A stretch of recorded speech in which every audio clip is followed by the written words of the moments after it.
Folks, Black Star Network is here. Hold no punches! I'm real revolutionary right now. Black power. Support this man, Black Media. He makes sure that our stories are told. Thank you for being the voice of Black America, Roland. Stay black. I love y'all. All momentum we have now, we have to keep this going. The video looks phenomenal. See, there's a difference between Black Star Network and Black-owned media and something like CNN. You can't be Black-owned media and be scared. It's time to be smart. Bring your eyeballs home. You dig?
Today is Friday, July 26, 2024. Coming up on Roland Martin Unfiltered, streaming live on the Black Star Network. We are here in New Orleans for the National Urban League Convention.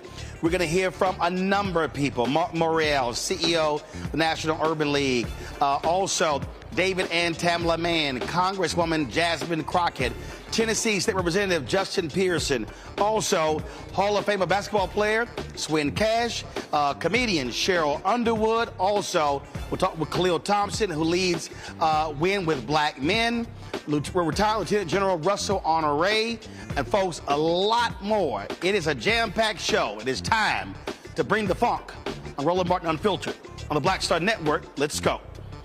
He's got it. Whatever the miss, he's on it. Whatever it is, he's got the scoop, the fact, the find. And when it breaks, he's right on time and it's rolling. Best believe he's knowing. Putting it down from sports to news to politics. With entertainment just for kicks, he's rolling. It's on go, roll, roll, y'all. It's Roland Martin, rolling with Roland now. He's funky, he's fresh, he's real, the best, you know he's Roland Martin now.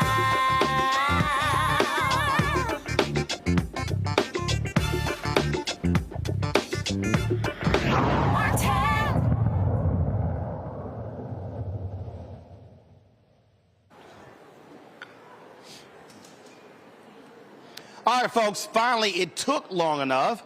Former President Barack Obama and First Lady Michelle Obama have finally endorsed Vice President Kamala Harris for president. This video dropped this morning on social media at 5 a.m. Kamala. Hello. Hi. Hey there. Oh, hi. You're both together. Oh, it's good to hear you both. I can't have this phone call without saying to my girl Kamala, I am proud of you. This is going to be historic. We called to say Michelle and I couldn't be prouder to endorse you and to do everything we can to get you through this election and into the Oval Office. Oh, my goodness. Michelle, Barack, this means so much to me. I am looking forward to doing this with the two of you, Doug and I both, and getting out there, being on the road. But most of all, I just want to tell you the words you have spoken and the friendship that you have given over all these years mean more than I can express. So thank you both. It means so much. And we're going to have some fun with this too, aren't we?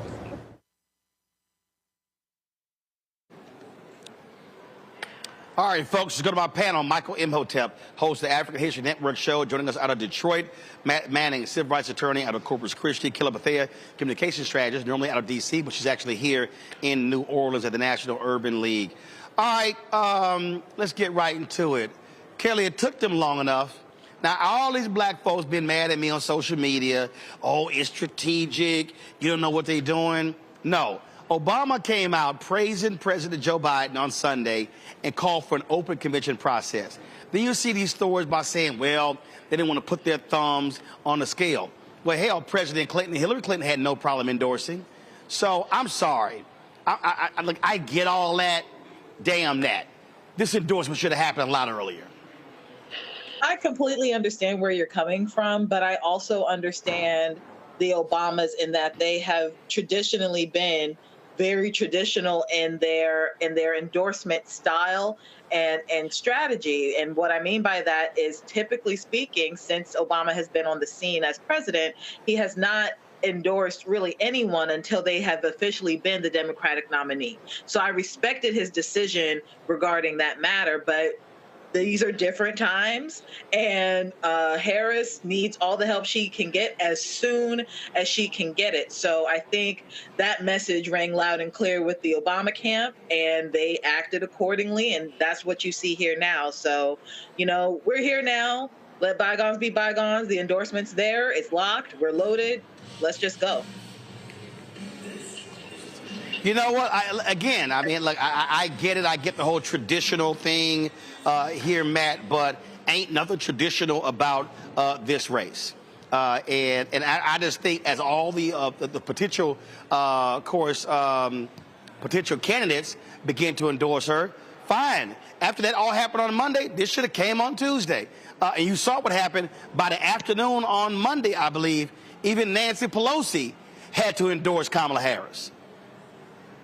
Yeah, but I mean, frankly, I think that's kind of much ado about nothing. I think they've made their endorsement. I think the Democratic Party has to approach this, differently than they would in a normal cycle. However, the Obamas are leaders in this party, and as long as the endorsement came early enough for it to matter, which is now, I think it's enough. I don't know their reasons for withholding that. I did see in the chat somebody said they were calling for an open convention. That may have been their position originally, and that position may have changed. But I did read in preparation for the show that they've got a long relationship, I think 20 plus years. There were times where she supported them when he was running for president. He supported her when she was running for attorney general. So rather than guessing, I would say I'm glad they made the endorsement, and I think that that's going to continue to buoy her and her progress forward. Well, that's my point, Michael. If you got a long relationship, damn it, you should have been a lot quicker. Well, one thing I've learned about politics, Roland, is that everything doesn't happen the way you think it's going to happen or on the time frame it's going to happen. People, Sunday, people were saying, Senator Schumer and Minority Leader Hakeem Jeffries didn't endorse. And then I think it was between Tuesday and Wednesday, they endorsed. They said, Nancy Pelosi didn't endorse. Monday, Nancy Pelosi endorses. Then we see here the Obamas endorse in a rather dramatic fashion because it's part of a campaign ad. So now I think it's also important to understand there was bad blood between Obama and Biden because Biden felt Obama was trying to push him out. And yeah, you did have people, and I think Obama was one of them, who wanted an open convention, things like this. But what happened Sunday, I think Joe Biden really boxed some people out, and I think Joe Biden really changed the game on his way out because 20 minutes after he announced on Sunday, after he announced that he was dropping out of the race, he then endorses Vice President Kamala Harris. She spends 10 hours on the telephones on Sunday calling 100 people, locking in delegate votes. So then all the people who were saying, okay, we need to have an open convention, that's out the window because between Monday and Tuesday, she locked up over 2,500 delegates, pledged delegates. You need 1,976 for the nomination. So now the whole game changed. So even some people who said they want an open convention, they had to concede. So this is good news. This is politics. And it's game on. Bring it. Well, again, glad they finally did it, and I think you're absolutely right. She had it locked up. Definitely by Tuesday. Things are rolling in Monday. I'd rather be at the front of the train than the end of the train. I'm just saying. So I think it could have came sooner. Fine. They finally got it. And I certainly hope they're going to be aggressive on the campaign trail out there campaigning Vice President Kamala Harris. But here's the deal. The reality is, Kelly, the momentum. See, this is why I love when regular, ordinary people start taking over. Guess what? The politicians had to catch up. Win with Black Women Call on Sunday, $45,000, $2 million raised. Win with Black Men, $54,000, $1.4 million raised. Then Tuesday, you had 3,300 Latinas on the call. You had 2,500 South Asian women on the call on Wednesday. Nearly 200,000 white women on the call last night. They raised $8.5 million, may hit $10 million. Now you got, of course, you got Black gay folk on the call today. You got Gen Z on the call. You got the Howard folks on the call. You got Michael Skolnick doing white dudes for Harris on the call as well. And so this is awesome because this is not driven by the campaign. Yes, Biden made the decision not to run. He endorsed Kamala Harris, but this is the excitement of people. And that's why I said yesterday, James Carville, shut the hell up about all Democrats, all elated, that's going to go away. No, you ride the way. What did Martin Long say? You ride this sucker till the wheels fall off. That's what you're supposed to do. It is what you're supposed to do. And I see the momentum, and all I can say is I hope that it continues to move, because that's always the point of contention when it comes to Democrats and our plight to get things moving when excitement can fade. So I understand the what you said about the other guy who thinks that it's going to die off. I don't think it's going to die off. I just want, people to be cautious and keep going, be disciplined in the momentum to keep going. It's not like we raise all this money and we're done. No, like this money is getting spent as we speak. We're going to have to keep donating. We're going to have to keep doing these calls, regular donations. That's how this campaign is going to keep moving. That's how we're going to get her into the White House. So that is the point of all of this. It's not about, oh, we got a Black woman in there, let's just get excited. No, she's here to do the work. And we need to put money behind her so she can get into the position for her to do the work. Roland? I don't want cautious. I want folk going hard. I love how folk are saying, wait a minute, we can mobilize our own group. We don't have to sit here and wait for somebody.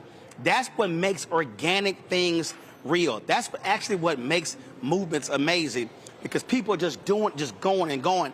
And look, I think this thing is going to continue because they're going to need the kind of momentum. And what this is doing is driving fundraising, it's driving interest, it's going to be driving donations. Listen, the women for Harris were supposed to have their call on Sunday.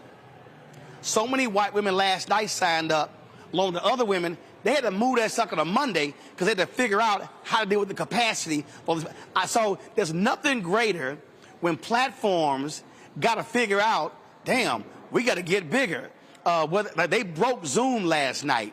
All these platforms are now like, damn, we got to increase our capacity. We're going to hear from Khalil Thompson a little bit later, Win with Black Men. So they've already told Zoom, yo, y'all need to be prepared. We might have upwards of 50,000 people on Sunday for our weekly call.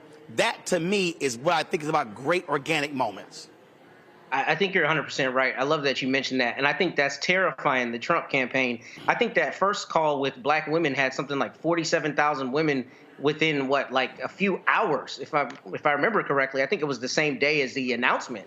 I saw many women that I know posted. Yeah, it was Sunday. It was Sunday night.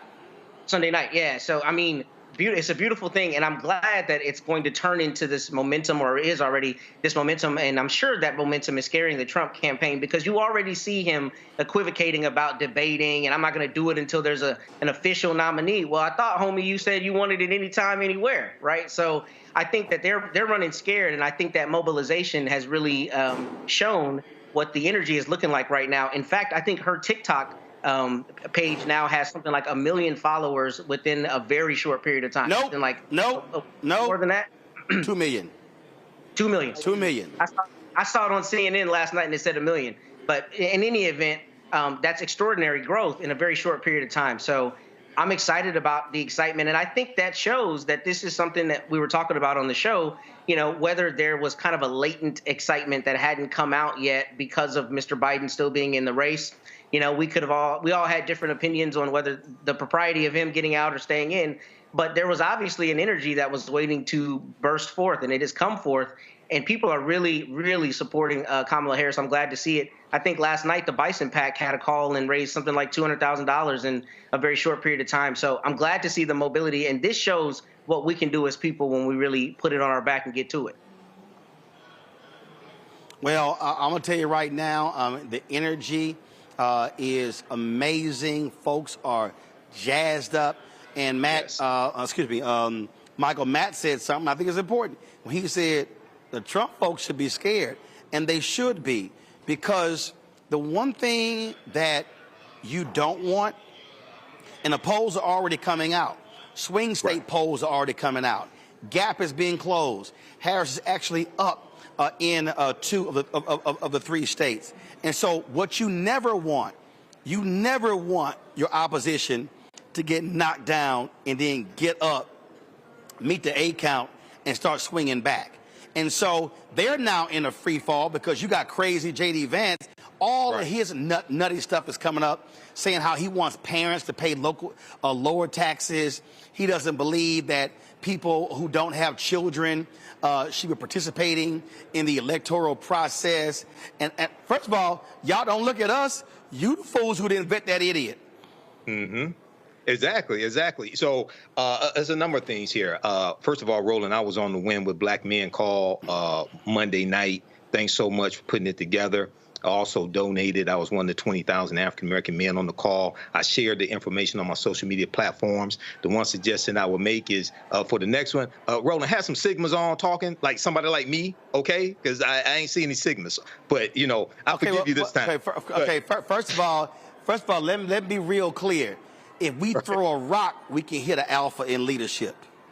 Don't blame us for that. If we can't throw a rock and hit a Sigma in leadership. Oh, Roland, you can hit Sigma in leadership as well. Michael. Now, you know, Michael, it ain't that many Sigmas in leadership compared to alphas.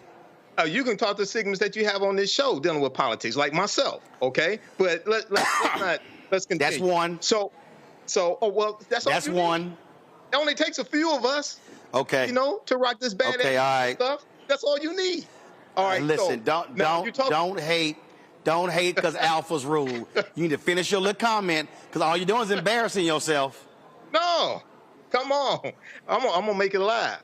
But so you talk about enthusiasm. When I was in sales decades ago, 20 years ago, we had a saying, enthusiasm is contagious.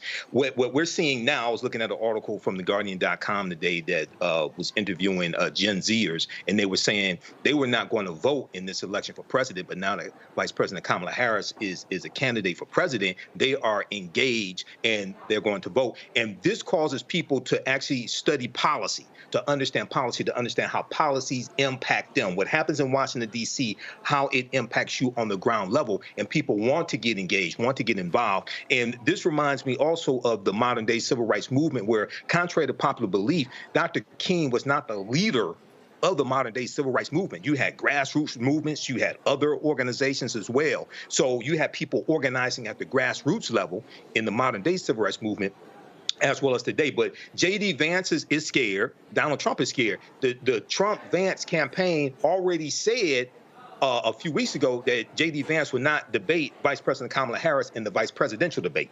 Okay? Now you have Donald Trump backpedaling. And the reason why he's backpedaling is because criminals are usually afraid of prosecutors. And she is going to prosecute the hell out of Donald Trump. And he knows it. And he's scared. And he should be scared. So we're in it to win it. Is Harris and whoever she picks as her nominee, but we have to mobilize, engage like never before, because this election right here is the most consequential election since the 1876 presidential election that brought about the end to Reconstruction. So this is about life or death. Yep, and I'm glad you mentioned Dr. King. He was an alpha. All right, y'all, got to go to a break and come back. Gen Z is having... Williams was a Sigma. Gen Z, you don't want to start. You don't want to start. You do not want to start. The roll call is too deep, son. It's too deep. You know this. All right, when we come back, Gen Z is having their political call. We'll talk to them next about that right here on Roland Martin Unfiltered on the Black Star Network. Hatred on the streets, a horrific scene, a white nationalist rally that descended into deadly violence. White people are losing their damn minds. An angry pro-Trump mob storms the U.S. Capitol. We're about to see the rise of what I call white minority resistance.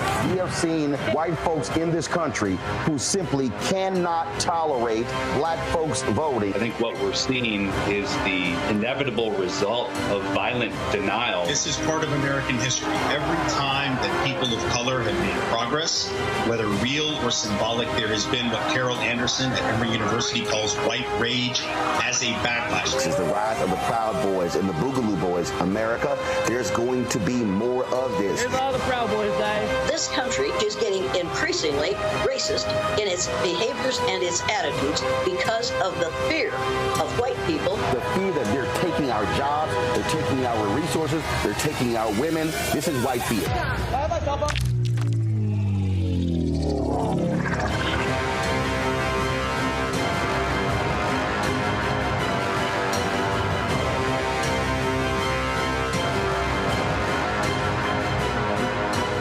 Hello, we're the Critter Fixers. I'm Dr. Bernard Hodges. And I'm Dr. Terrence Ferguson. And you're tuned in to Roland Martin Unfiltered.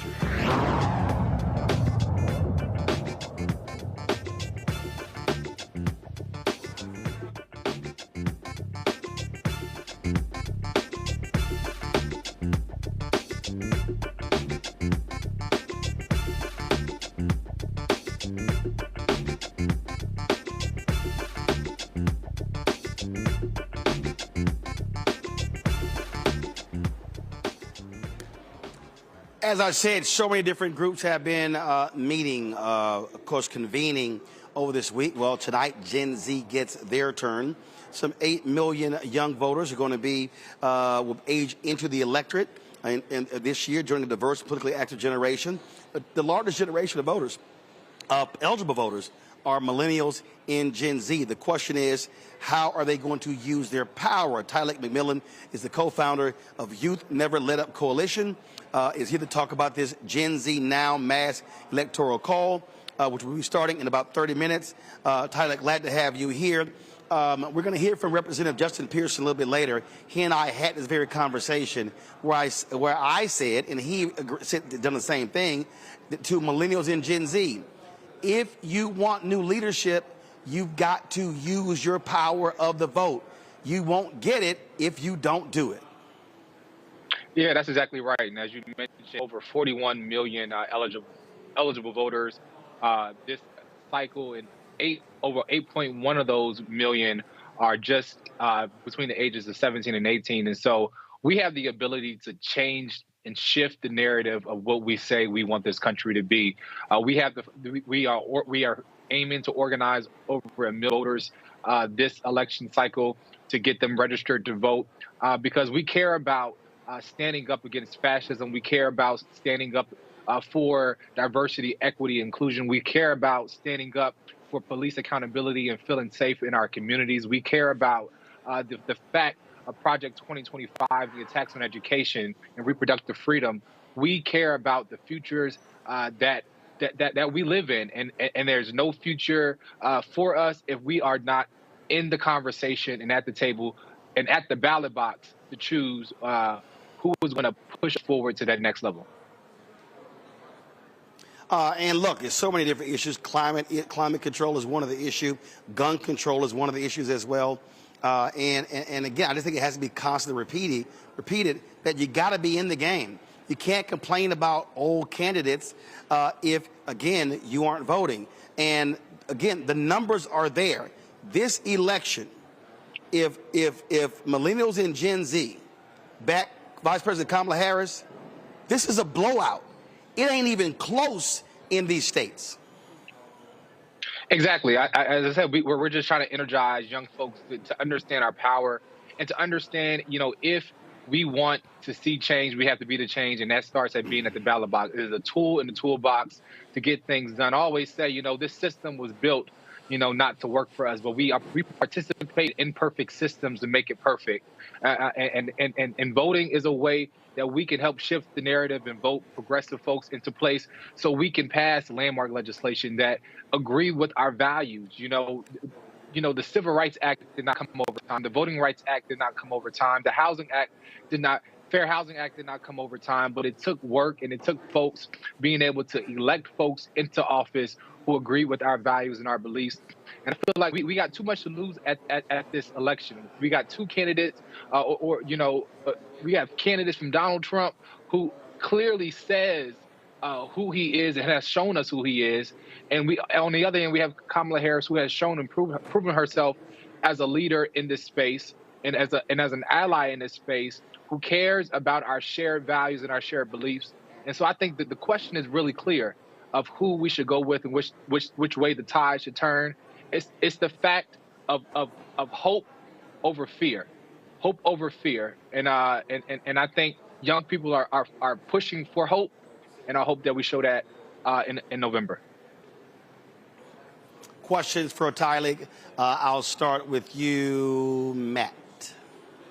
Yeah, so the question I have is I heard yesterday a data point that I haven't been able to vet, and that is that 20 million baby boomers died since 2020, I think was how it was framed. My question for you is, what is the number, if you know it, of new voters who are in this Gen Z block that will be going to the polls for the first time? So not the percentage of all voters who are Gen Z, but what percentage are new voters, and what percentage of that, if you've seen any polling, is expected to be attributed to the Democratic nominee? Yeah, definitely. As mentioned, there are over 41 million eligible Gen Z and millennial voters. And like I said before, 8.1 million of those are between the ages of 17 and 18. And so understanding the power of the electorate and what we have. And I think, as we look at young folks and we see where we stand on issues, we live in a very progressive mindset of where we see things, from climate to how we see, policing should be ran and how our schools should be ran. We have a more progressive way of how we're thinking. That's why I definitely agree that the tide is turned towards the party. But I also have to say that young people have not necessarily, arrayed themselves to a political party or to a particular side, but young folks care about their issues. And I think as we look at the candidates where the issues are aligned, well, we see which side is on the right side of history as it relates to the issues that young folks care about. Kelly.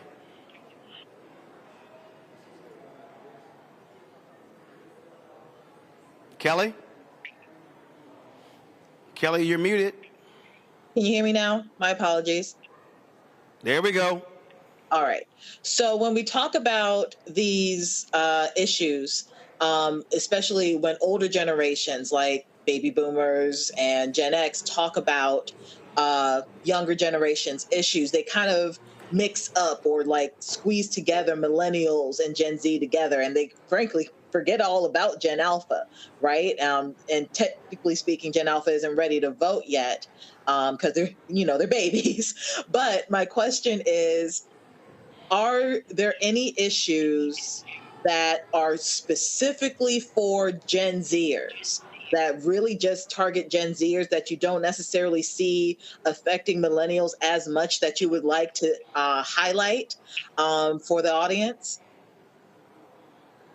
Well, I think, our lives are very intertwined in how we live. And so we talk about from climate change being important, of how we see from the investment and clean energy. We deserve to grow up in a world where we can drink clean water and breathe clean air. I think as we talk about the understanding of how we talk about public education in schools, and as we even look at Project 2025 and even the possibility of the removal of the Department of Education, we care about the safety of our schools and the investment of our schools.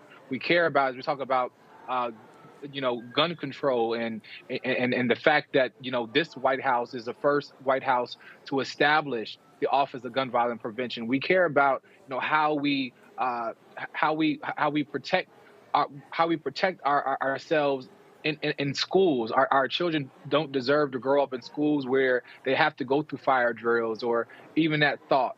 And so I think, those bases of survival, even talk about policing and public safety. We deserve to walk out of our homes and feel safe. So how our communities are policed is important to us. And so I think our issues are very intertwined, but our ways of how we see, the issue to be fixed can definitely be, a little more on the radical side of things. But I think aligned, we all agree on the same issues. Michael. What's up, frat? What's going on? Shout out. All right. See, Roland, you can have Talik and myself on. We're both Sigmas. Go Mob Frat. All right. So good to have you back on the show. You so happy to finally see a Sigma. You don't know what to do. So one of the questions I have for you, Talik, and you and I have talked before, is your understanding of politics is directly related to your understanding of history. When we talk about Gen Zers, what role, how do you engage understanding history to understanding politics, to understanding laws, to understanding how laws address conditions and movements are created to get laws put in place to address conditions, things of this nature? What role does that play? And then secondly, you talked about hope. One of the questions I have is what are some sources that you give Gen Zers to find out about policies that actually get passed and how those policies impact you? Because a lot of Americans don't really know about the infrastructure bill, the Inflation Reduction Act. Many of them have forgotten about the American Rescue Plan that no Republicans voted for, and that saved the economy and brought us out of COVID. So what are some sources that you give them to actually research policy that gets passed and how it impacts them? Yeah, definitely. First to address your first question, good trouble, necessary trouble. But we understand that we also must move from demonstration to legislation. We just can't march in the streets, but we have to share our voices to see policy change. You know, Reverend Sharpton used to always tell me, you know, if we just go outside and march, we with no purpose, then we just going outside to exercise. We just not in the business of walking around. And so trying to convey the message that our demonstration has to be matched with legislation, and the fact that that's how we accomplish these things. And I think voter education is going to be really big this election, peer-to-peer influence. Folks listen to what their friends are saying, what their close relatives are saying. And so honing in on that, but also the importance of having trusted sources in our community to share and uplift this information. So whether it's our football coaches or our barbers or our teachers, or, you know, our content creators that we're seeing on TikTok who have these mass followings, I think we all have a responsibility in our respective places to uplift and highlight, you know, to the masses and educate folks. You know, civics has been taken out of school. Folks don't understand the basics of how our government is ran. And so getting down to the basics and not being afraid to say, hey, we got 3 branches of government. This is how it operates. The vice president does not have the power to do X, Y, and Z. We have to get back to the basics and meet people where they are. You know, we may not have to show up on the Zooms or wherever. It may take us to go to the brunches. It may take us to show up to the happy hours. It may take us to show up, you know, to the cookouts and the kickbacks. You know, our ways of approach must be different. But I also think we must continually to convey the message that our demonstration in the streets must also correlate with how we are operating in policy to change the things that we're talking about on social media and in the streets. Okay, thank you. Tyler, what platform are y'all gonna be using tonight for this call? Tonight we'll be on Zoom tonight. A large gathering on Zoom. Are you also streaming it on YouTube, Facebook, other platforms? As of now, it is not being streamed elsewhere, but we're all gathering on Zoom in large numbers to talk and to organize. And this is not only an opportunity to motivate young folks, but this is an opportunity for us to talk about, you know, how are we feeling in this moment? What is it that you would like to see? What ways can you get involved? What ways can you, you know, set up a phone bank? How can you organize in your community? This is an organizing call to get young folks on all in one accord to figure out how can we mobilize 1 million voters this election cycle, like our life depends on it. All right, be sure to record it. Absolutely, and we'll be sharing it out. All right, Tamala Mann, we appreciate it. Thanks a lot. No, thank you. All right, folks, up next, we'll hear from Marc Morial, President and CEO of the National Urban League, as we are here in New Orleans at their national convention. Don't forget to support us in what we do. Join the Breen and Funk fan club. Your dollars allow us to travel around this country to cover the news that matters to you. Send your check and money order to P.O. Box 57196, Washington, D.C., 20037-0196. Cash App, $RM Unfiltered. PayPal, R Martin Unfiltered. Venmo is RM Unfiltered. Zelle, Roland at RolandSMartin.com. Roland at RolandMartinUnfiltered.com. We'll be right back. Next on the Black Table with me, Greg Carr. Democracy in the United States is under siege. On this list of bad actors, it's easy to point out the Donald Trumps, the Marjorie Taylor Greens, or even the United States Supreme Court as the primary villains. But as David Pepper, author, scholar, and former politician himself says, there's another factor that trumps them all and resides much closer to many of our homes. His book is Laboratories of Autocracy, a wake-up call from behind the lines. So these state houses get hijacked by the far right, then they gerrymander, they suppress the opposition, and that allows them to legislate in a way that doesn't reflect the people of that state. David Pepper joins us on the next Black Table here on the Black Star Network. On a next, A Balanced Life with me, Dr. Jackie. How are you being of service to others? Doing for someone beside yourself is such a big part of living a balanced life. We'll talk about what that means, the generation that missed that message, and the price that we're all paying as a result. Well, now all I see is mama getting up in the morning, going to work, maybe dropping me off at school, then coming back home at night. And then I really didn't have any type of time with the person that really was there to nurture me and prepare me and to show me what a life looked like and what service looked like. That's all on a next, A Balanced Life with me, Dr. Jackie, here at Black Star Network.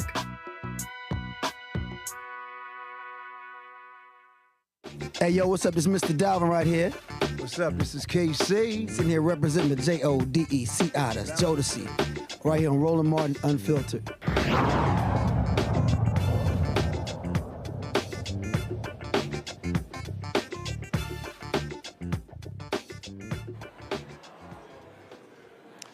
All right, folks, we're here in New Orleans at the National Urban League, partnering with them for the second consecutive year broadcasting from their convention. A little bit earlier today, I chatted with President and CEO Marc Morial about this conference and also about this election season. All right, Marc, been quite a busy week here in your hometown. Hey, it's beautiful. It's wonderful to be in my beloved New Orleans, but it's also special to have you with us. With the Black Star Network, present for the second year in a row at the National Urban League Conference. So a great deal of appreciation. Appreciate it. And respect for what you do. I appreciate it, And you did something a little different this year. Everything is all in one place. Normally you're at the convention center, and I must say it's a little easier because you're not having to go and come back and buses and all that. New Orleans is unique because it's got hotels like the Hyatt that are huge. Right. That have 5-6 ballrooms, that have an abundance of meeting rooms. So we can do something here that we can't do in a lot of cities. Right. And we thought that let's try it in one location, eliminate the walking. It's hot out there, man. Yep. Eliminate the buses. They cost money. Yep. And just give everyone this experience. So everything's here with the exception of the Youth Summit at Xavier. Okay. And Family and Community Day, which will be tomorrow at the Morial Convention Center. Got it. This has been a wild week because what happened on Sunday was not on your agenda. What happened on Sunday was a huge surprise, but we began hearing, like so many did Thursday, Friday, that there was a possibility that Joe Biden could end his campaign. But Roland, I've got to say, and it is without any fear of contradiction, that Joe Biden, when it comes to racial justice, when it comes to economics, when it comes to a number of issues, is a consequential American president. Some of the things he did, a black woman on the Supreme Court, 2 African Americans on the Federal Reserve Board, record number of black judges. 58 out of 200. And let me say this, that is remarkable in the sense that we asked him to do it, and he did it. And he did it, and I think he did it with a great deal of pride. So we got to recognize that it is important to keep the Biden agenda going and growing. Well, look, the economic numbers came out just a couple days ago. Tremendous 2.8% growth. Even the Fox folks are like, oh my God, what's going on? They can't even lie themselves out of that one. They can't lie and talk about the economy has been destroyed. The truth is we also have the lowest black unemployment rate, but lest we not be misunderstood, that doesn't mean optimization, that doesn't mean nirvana, that doesn't mean parity. But what it does mean is that we were in double-digit black unemployment rates in 2021 when he took office, and now we're down to where we are today. So it's important that we state the record as it is, just the facts. Absolutely, absolutely. And not only that, when you look at what's happening, when you look at how these Republicans are calling Vice President Kamala Harris a DEI hire, we see the attacks happening in corporate America, how these conservatives are leveraging their people to force these companies to back off of their commitments. I wrote about this in my book, White Fear. I tried to warn folk. I said it's called White Fear, how the browning of America is making white folks lose their minds. And so we're seeing that. And so I keep telling black folks, Trump wins, probably 2025, it's in there. They want to attack every program. And they want to attack, in my view, the 20th century. Yes. And all of the important gains. The second half of the 20th century. And particularly the second half of the 20th century. And this is an absolute... They like the first half. Yeah, they like the first half. But everything from 1954 going forward is under attack, is on the board, is going to be under tremendous attack by the Project 2025 people. And it's been on the minds of people here, Roland. Let me tell you, it's the conversation. It's got people who say this is no longer just about rhetoric or public chaos or public clowning by the orange man. This is also about an agenda which is dangerous, which is destructive. And you know, we have to say it, anti-America. Yeah, absolutely. The thing that, and what I like what we've seen this week, and you know, I'm always talking about this here, organization, mobilization, organization, mobilization. The Black Women Call. Now, they've been meeting every Sunday for 4 years. The 54,000 black men on Monday, 3,300 Latinas on Tuesday, 2,500 South Asian women on Wednesday, the 200,000 white women on Thursday. Now, Michael Skolnick and white men are mobilizing, black gay men, Gen Z, Howard graduates, all these groups. People have to understand the only way you can truly affect change, you can't operate as an individual. You've got to mobilize people to put pressure on systems. And what's powerful about what's happening is it's self-initiated.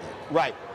So no one's waiting for signals from a campaign or a political party, or even campaign or signals from a leader or leadership. And that's what's powerful. That's the definition of grassroots mobilization. Right. The call that you organized, that I spoke on, along with the others, was powerful because I sat and listened for 2 hours. And the power and the enthusiasm, but also the sense of family, Roland, in the community now about building this big coalition to try to advance change in the country is truly remarkable. So I am looking forward to the continuation of the Black Men Call, looking forward to certainly encouraging people in our network and our friends to participate in it. Here at the National Urban League, voting, DE&I, civil rights, justice system reform, health disparities, educational disparities are what is on people's minds. And they are determined, I feel, to go back to their community and continue this work and continue this activism. People are registering to vote all across the nation. There's been a palpable uptick in our sense of enthusiasm and hope. Urban League is always focused on economic issues. And one of the things that this administration has not done well is articulate these economic successes. There are black folks out there who are saying, man, rent's too high, food's too high. But when you look at the broad array, I got to keep reminding people, we were coming out of a pandemic. Roland, everything is comparative. And comparative means ask yourself, where were we on January 20th, 2021? 15 million people out of work, a black unemployment rate almost 10%. Donald Trump left a recession behind. The last 3 Republican presidents, Donald Trump, Bush 43, and Bush 41, left a recession behind. Right. Our issue is, did on the watch of the president things improve?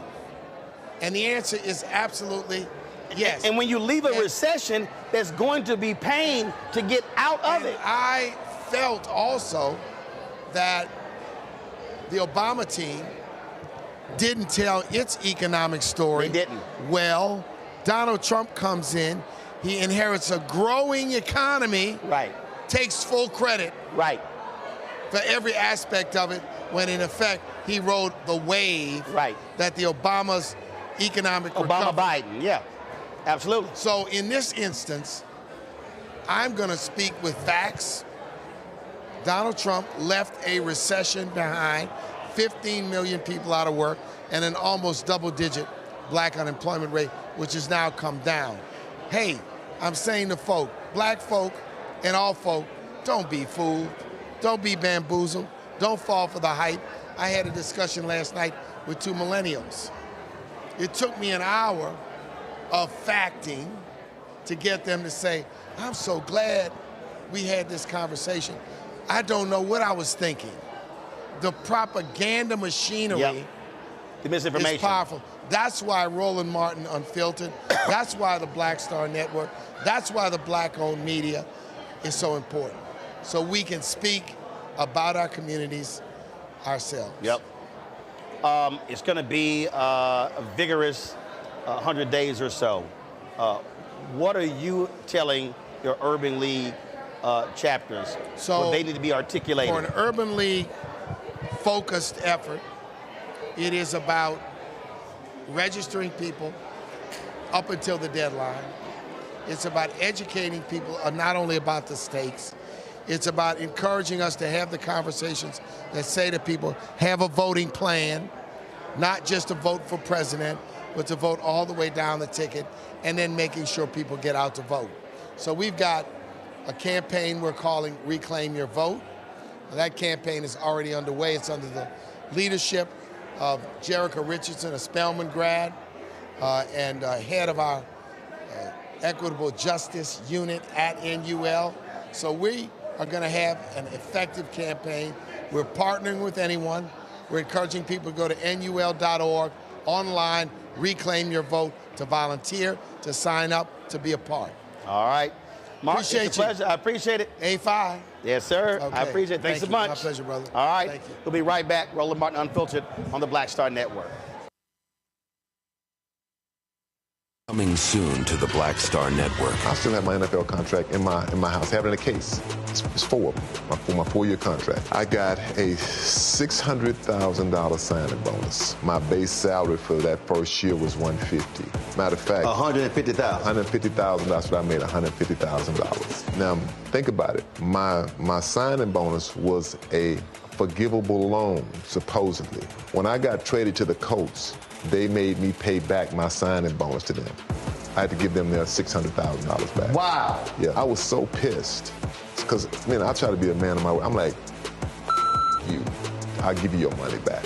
Even though I know I earned that money, right. I gave them their money back. I gave them $600,000 back. But yet, I was this malcontent. I was a bad guy. I'm about the money. It wasn't about the money. It was about doing right. Because I looked at, because you look at contract. Look at John Elway. God, John Elway was making $1 million, $800,000. I was making $150,000. I was doing everything. And I'm like, but yet I was, I got so many letters, so I just play for free and all that kind of stuff. You don't forget that kind of stuff. Right. That stuff is hurtful.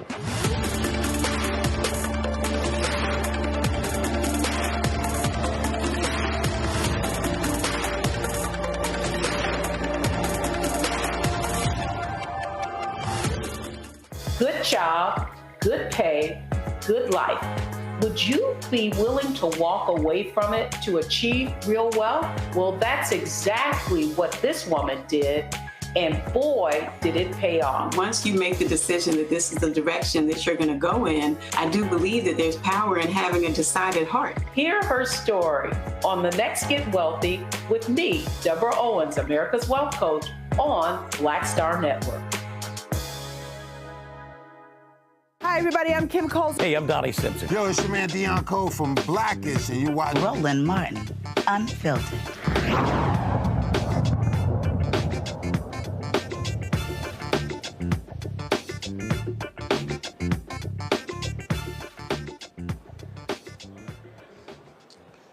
All right, let's go back to our panel. Michael, the point that Marc Morial made there about good economic news.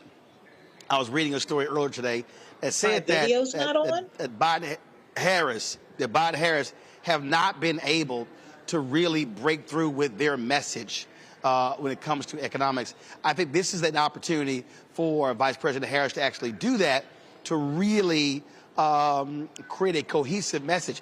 I got one graphic that showed that the manufacturing that has happened under Biden-Harris, we haven't seen this level of new manufacturing in 100 years. Manufacturing jobs, 800,000 manufacturing jobs. Absolutely. We got the news, I think it was yesterday, the economy grew by 2.8%. So, yeah, and I think the Harris campaign, I think, is going to be better at utilizing social media than the Biden-Harris campaign. And you've got to utilize social media, TikTok videos, Instagram videos, Facebook, YouTube, all of that to flood the zone to counter the misinformation and disinformation that's out here.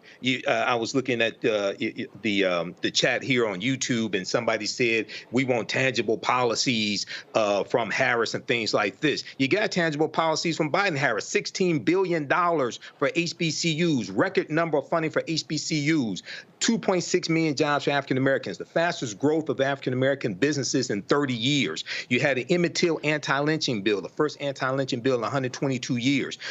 You had 15 million jobs created. You had the lowest unemployment rate in April 2023 at 4.8% for African Americans. You had 1 million African American children lifted out of poverty because of the $1.9 trillion American Rescue Plan that no Republican. Right. But the point I'm making there is, that is a lot there. But you have to create a cogent message that breaks through where people go, oh, I get it. And the problem is that's what they have not been able to do. They haven't been able to do it, and you have to direct people to where the information is. Put it where the goats can get it, as my frat brother Joe Madison said, our ancestor Joe Madison, my frat brother Roland. Put it where the goats can get it as well. So, and then an election is binary. And one of the mistakes that people make is they just look at the Democrats, but they don't compare that to the policies of the Republicans. The Biden-Harris administration is immensely, exponentially greater than the Trump-Pence administration. Okay, so you have to compare those policies as well. And oftentimes here on this show, I tell people, if you just Google how have the policies of the Biden-Harris administration helped the African American community, the first thing that comes up is a 36-page document that walks you through policy by policy at whitehouse.gov that shows you the evidence. Okay, I would say the Harris campaign needs to take each one of those topics, make a TikTok video out of it. Well, as Joe Madison's mentor, Dick Gregory, my frat brother, would say, yes, you actually have to give them the right information. Just letting you know. Listen, communication, being able to communicate is a huge part of this. You can't make it complicated, Kelly. You got to make it simple.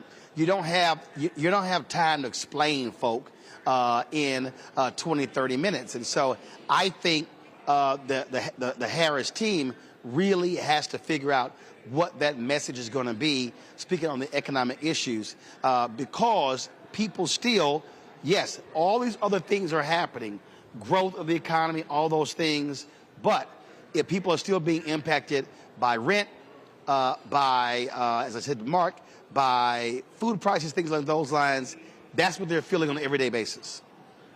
Absolutely. And we've talked about this on your show ad nauseum, that Democrats can have to get off of their high horse when it comes to communications and really meet people where they are and start talking in layman's terms, meeting people where they are when they communicate what exactly is going on in the administration. Because, like everybody on the panel has said today and in panels past, the Biden-Harris administration has done so much.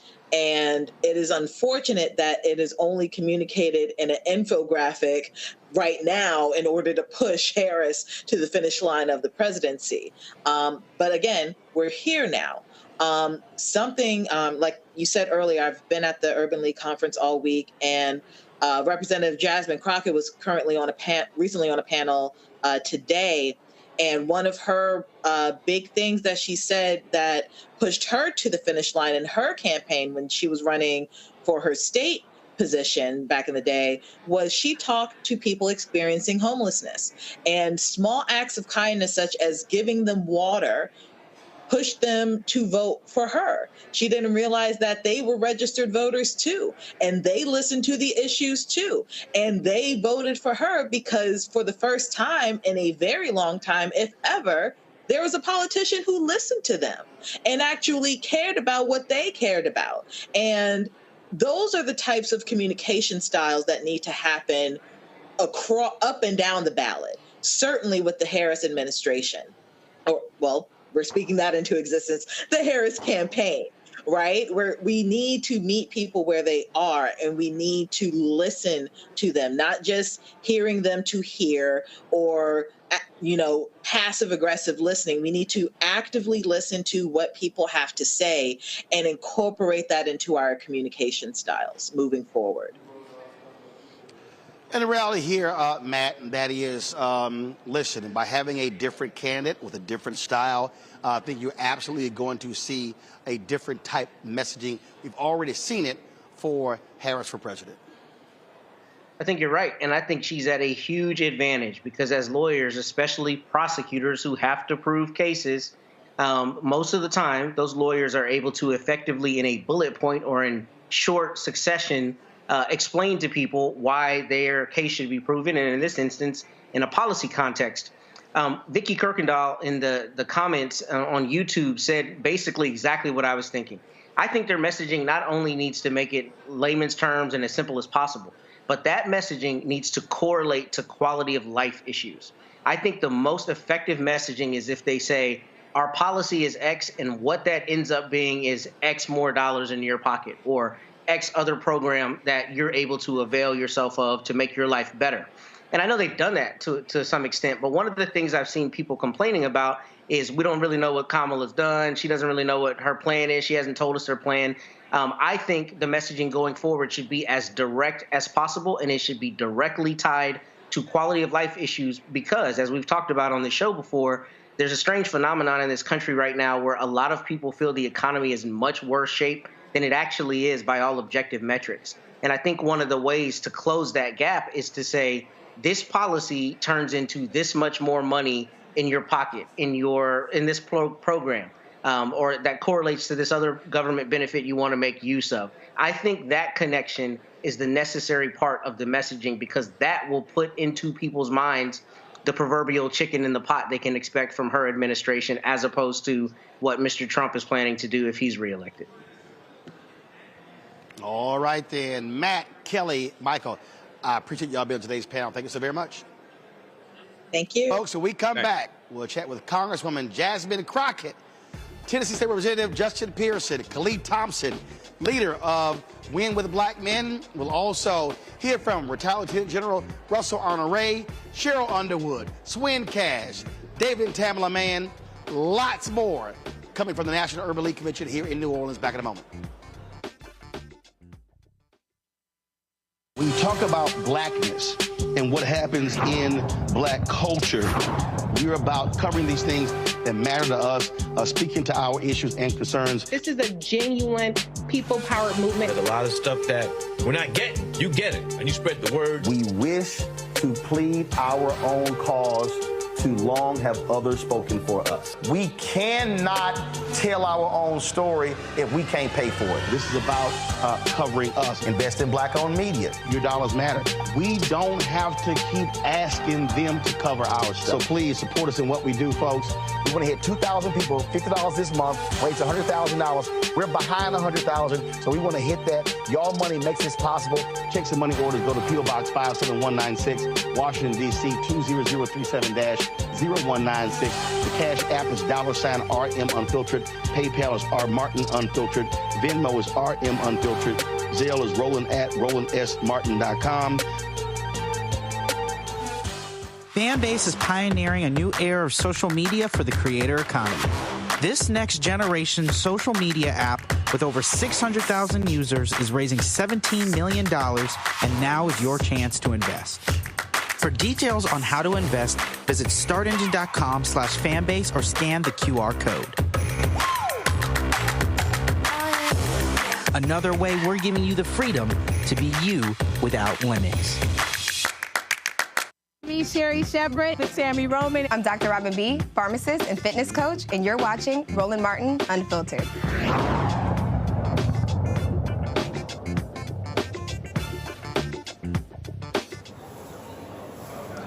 Folks, we're here at the National Urban League Convention as they are getting ready for the closing gala tonight.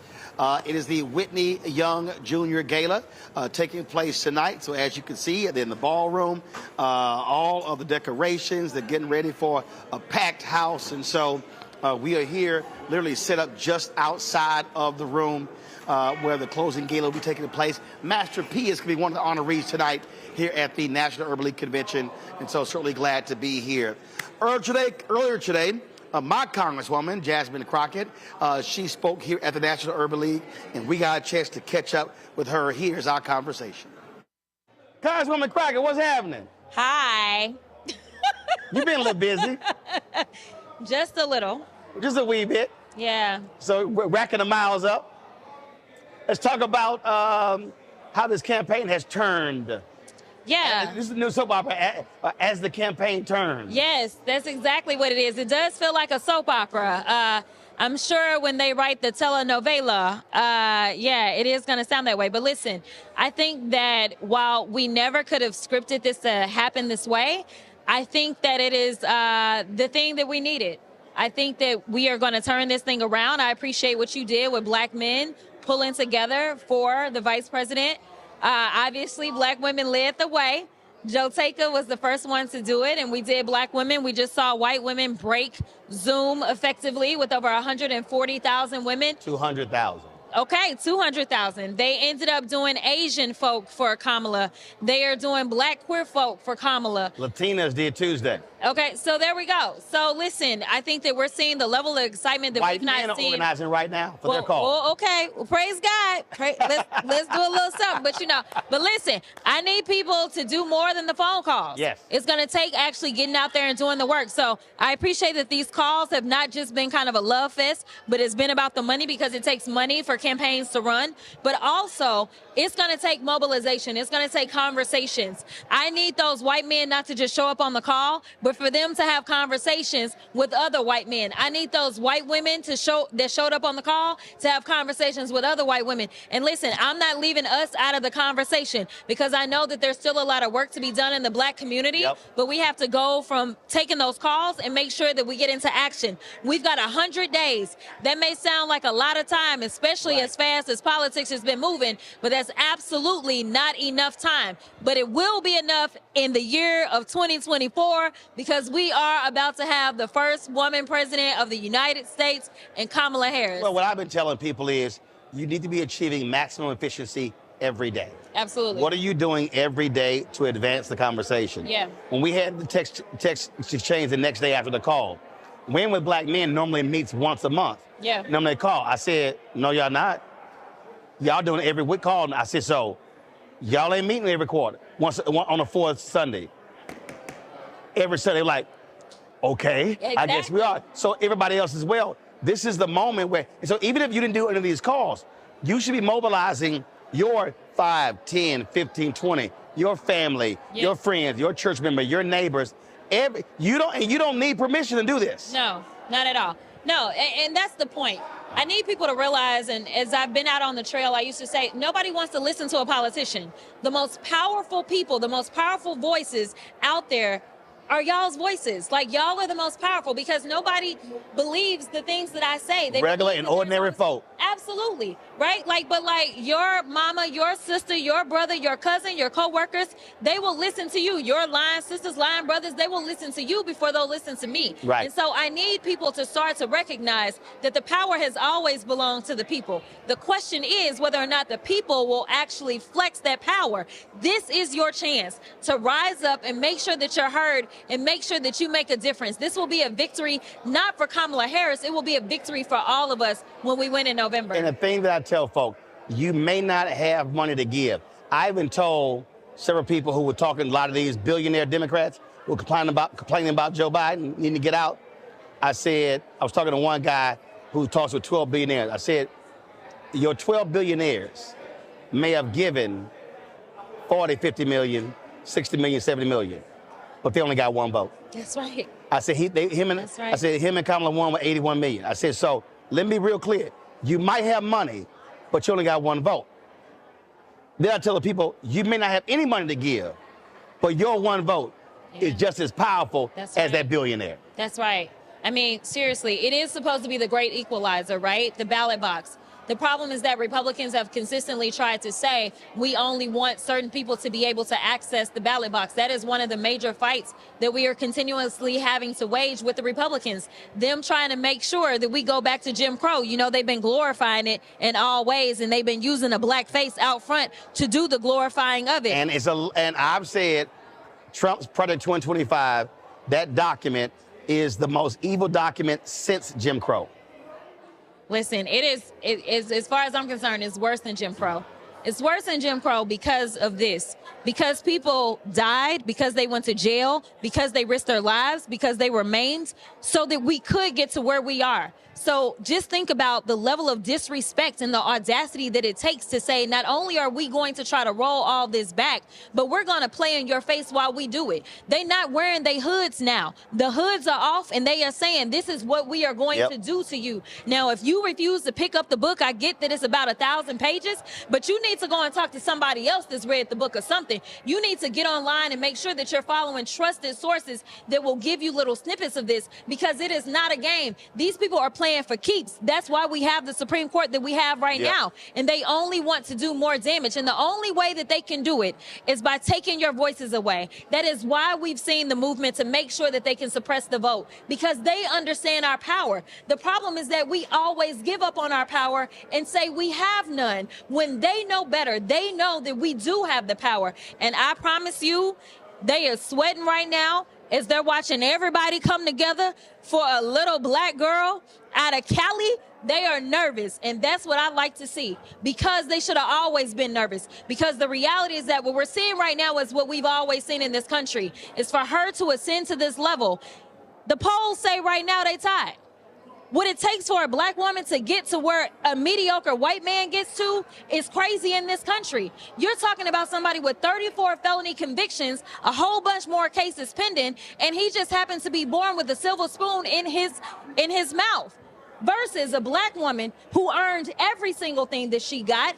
And when we talk about her resume, she's coming in as the first black woman to be elected prosecutor in the Bay Area, as the first and only black woman to ever be elected as the Attorney General in the state of California, and potentially the first one ever in the country, as only the second black woman to be elected to the U.S. Senate, and the only black woman to ever ascend to the vice presidency. So don't talk to me about DEI, which we know is code for something else. Basically, we know what this is about. They are about making sure that they continue to hold us down with their mediocrity. But I'm telling you right now, we demand greatness in this country, real greatness, and that is going to come in the form of Kamala Harris. That's Congresswoman Jasmine Crocket. I know a lot of y'all call her y'all Congresswoman, but I can actually say that because I'm one of the 700,000 in her district. Just want to let y'all know that. Which is why I always got to show up. Absolutely. We appreciate it. Thanks a lot. All right, you got a panel to go to. I appreciate it. All right, folks, we'll be right back on Roland Martin Unfiltered on the Black Star Network right here at the National Urban League Convention in New Orleans.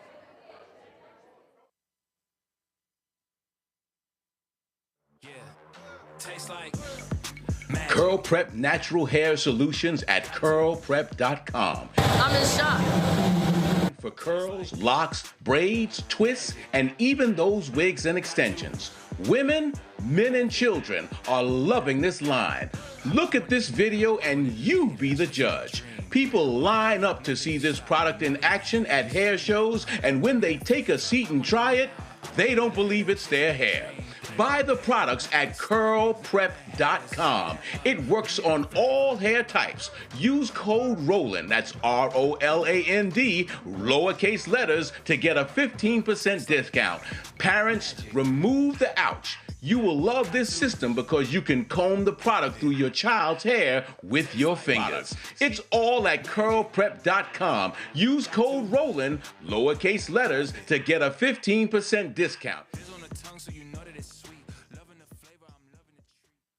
Hi, I am Tommy Davidson. I play Oscar on Proud Family, Louder and Prouder. I don't play Sammy, but I could. Or I don't play Obama, but I could. I don't do Stallone, but I could do all that. And I am here with Roland Martin on Unfiltered.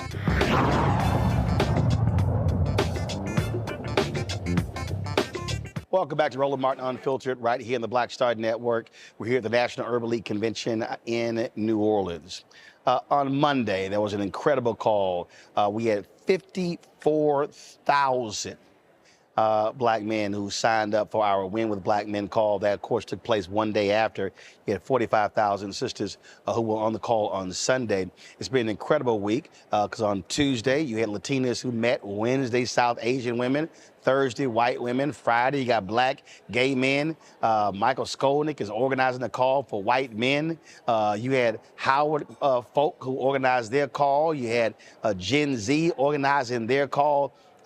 This is what happens. I keep trying to tell everybody how black folks are trendsetters and we are tastemakers in this country. Well, one of the co-hosts of that call on Monday, Khalil Thompson, Executive Director of Win with Black Men, he joins us right now. Glad to have you, man. Thank you. Have you been blown away by the text messages and the calls and the response since Monday?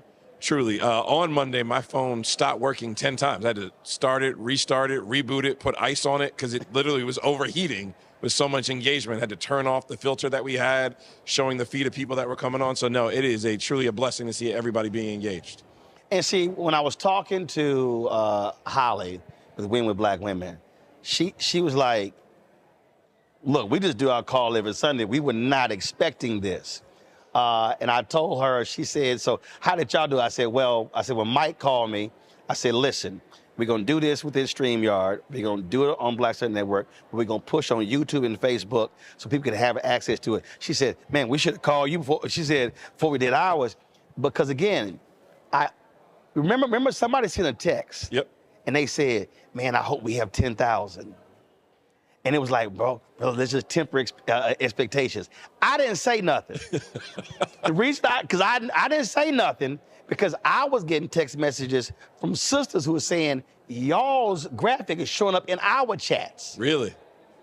This was around noon. Remember, we dropped the graphic went out around 10:30, 11 on Monday. Yeah. An hour later, sister was like, yo, this is showing up in our group chats. We were finding that uncles, granddads, cousins were sharing it just organically, making its way around. WhatsApp chats, signals, text, DMs. People were literally just we wanted that emotion that we felt years ago back in 07, 08. Wanted to find a candidate now that really could speak for our community. And we know Vice President Kamala Harris is going to step up to the plate. She's going to win in November. And I said this on the panel this afternoon. I have a 7-year-old daughter. The reality for her now seeing that the presidency of the United States is no longer something that she can just dream for. Right. It could be a real possibility in her lifetime is a beautiful thing. So check this out, y'all, for everybody who's watching and listening. So the next day, after Phenomenal Monday, we're in the chat. And so, General Honoré, good seeing you. I'm gonna chat with you in a second. So, Deshaun, be sure to let me know when I can grab the general time. So y'all see how this thing goes. So next day, y'all, we're gonna chat. And so Khalil says, oh, yeah, so we do our call once a month. And I was like, nah. No, bro. We're going to do it once a week. You're going to be doing once a week between now and the election. Exactly. He was like, okay. I was like, no. I said, this momentum is heavy. I mean, we literally, right before this interview, we're on the phone with Zoom to make sure we can expand it to have 50,000 people. We know we're going to go more. We want to make sure we can get as many brothers around the country to join this conversation. Look, it doesn't matter where you sit. Right. Obviously, I know who I'm voting for and who I'm supporting. We want to make sure you have all of the right information. Yep. So when you walk into that voting booth, yes, it's important to vote for president, but I want you to vote for who's going to be on the judicial committees for you, who's going to be your city council member or your school board representatives. You got to start worrying about the lower part of the ticket. Those people effectuate your day-to-day change and influence your lives more than you really realize. From your organizational standpoint, sure. What did it look like before Monday in terms of the calls you did? How many folks would normally be on your call?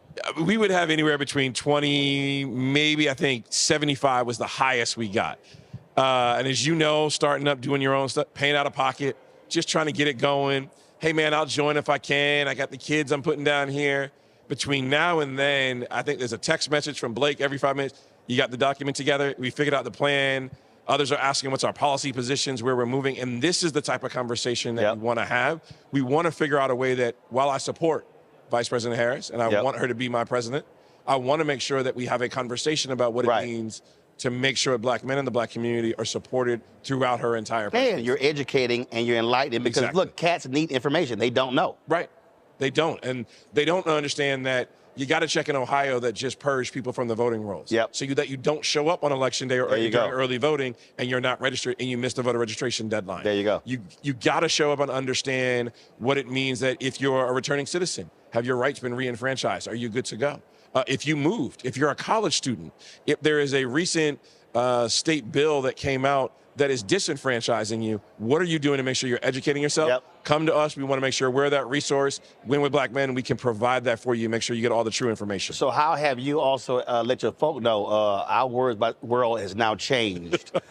It now looks a little different because you now got in your hands now a database of 54,000 names. And greatly thank you to you. Thank you to Black Star Network. Thank you to Roland Martin for all that you've done to partner with us to make sure this could be a reality. So truly happy to sit at your feet and learn from you, big brother. But we are excited to make sure we're not going to spam this list. We want people to really get true information. They show up on Sundays. We have our call this Sunday. It's going to be 7 p.m. Eastern. Please, if you go to winwithblackmen.com, I'm sorry, winwithblackmen.org, sign up. We want you on the call this Sunday to continue the conversation. And then again, my team would... We know how to take the Zoom. Yes, you do. How to stream it. There you go. That way, so if folk can't get in, we still got it over there. Because the whole point is to provide as many people as possible access to the information. Exactly. Exactly. We want to make sure you and your community go back and tell brothers that you don't just log into the shop when you're going to get that shape up. Hey, man, I overheard this. Is this true or not? And then before you know it, that gets into the algorithm. It starts affecting what people are thinking. It shows that those negative comments start pushing all the way up. We just want the truth. And we want you to make your own decision with the most informed information. Well, and the reason I also think this is important because, like, I get tired of these politicians doing their barbershop tours. I say, y'all, all of us, I said, listen, my barber come to me. I said, so this whole idea where, like, I get the concept. I said, but we got to use the tools. And I had sister telling me they got daddies who were 70 years old who don't know nothing, who were like, hey, come set this thing up. That's how interested they were to hear the information. Exactly. And it's amazing. I saw the video that Michael sent us about that one young lady who was talking to her dad who's like, he's not going to vote. What is his point? He logged in and stayed on for all 4 hours and 10 minutes of our call on Monday. He left and he donated.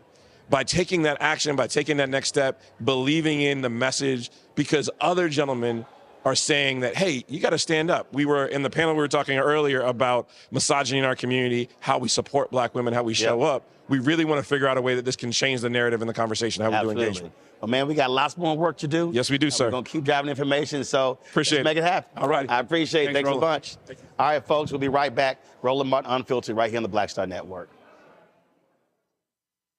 When you talk about blackness and what happens in black culture, we're about covering these things that matter to us, speaking to our issues and concerns. This is a genuine people-powered movement. There's a lot of stuff that we're not getting. You get it, and you spread the word. We wish to plead our own cause too long have others spoken for us. We cannot tell our own story if we can't pay for it. This is about covering us. Invest in black-owned media. Your dollars matter. We don't have to keep asking them to cover our stuff. So please support us in what we do, folks. We want to hit 2,000 people, $50 this month, raise $100,000. We're behind 100,000, so we want to hit that. Y'all money makes this possible. Check some money orders. Go to P.O. Box 57196, Washington, D.C. 20037-0196. The Cash App is $RM Unfiltered. PayPal is R Martin Unfiltered. Venmo is RM Unfiltered. Zelle is Roland at RolandSMartin.com. I'm Marissa Mitchell, a news anchor at Fox 5 DC. Hey, what's up? It's Sammy Roman, and you are watching Roland Martin Unfiltered.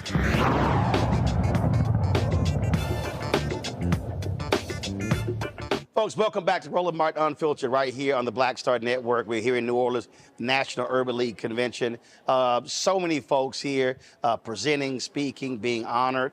And one of the folks right now, you are familiar with him. You've seen him on our show many times. State Representative Justin Pearson out of Tennessee. Always good to see you, my brother. How you doing? Always good to be here. I'm doing fantastic. Man, got to get your thoughts on this. When the Republicans gave y'all hell, booted you, Representative Justin Jones out. They did not do Representative Gloria Johnson. The next day, Vice President Harris came to Nashville, stood with y'all. Really powerful rally.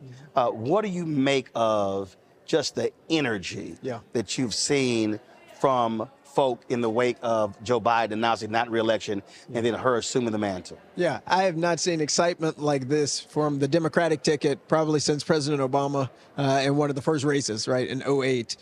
To have had Vice President Harris come to Tennessee after our expulsion was her making a statement about democracy, making a statement about ending the gun violence epidemic that too few politicians have been willing to do. And so I am on the Vice President Kamala Harris for President train tough, because I understand that she aligns with our values and is going to represent and put our issues first as she continues to do this work and do this role. But the energy from young people, from millennials, from Gen Z, was not there in this way before this announcement. And but I think the energy in so many levels. So, of course, Women with Black Women was on Sunday night. I was one of the co-hosts of Women with Black Men on Monday.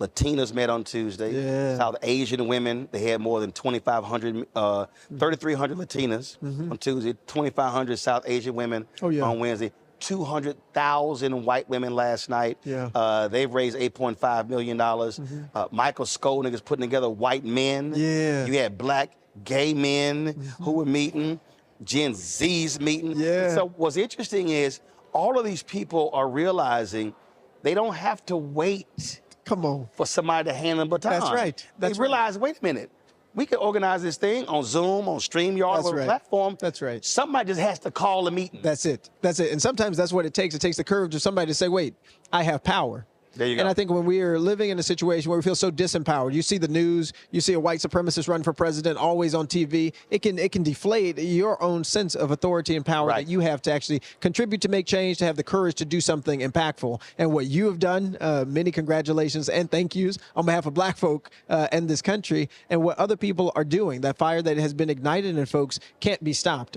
And recognizing that we do have power in this moment in time is one of the best defenses that we have in a democracy. See, that's part of our power, right? People power. That people can do things that the government can't stop, that they can't silence you for, that they can't stop you from doing. And organizing, black folk have been doing that a long time. And so the fact that our siblings, brothers and sisters, and so many other communities are taking on that mantle and doing this work is extremely important, because it's going to be an expensive election, it's going to be an important election, and it's going to require all of us. And I think that solidarity that's being built across race, across gender, across class, across organizations is the exact thing that we need in this moment in time, because that's what the moment in time requires. There was a moment last night on the white women call that was quite interesting. And one of them said, black women know how to organize and mobilize, so we should let them lead.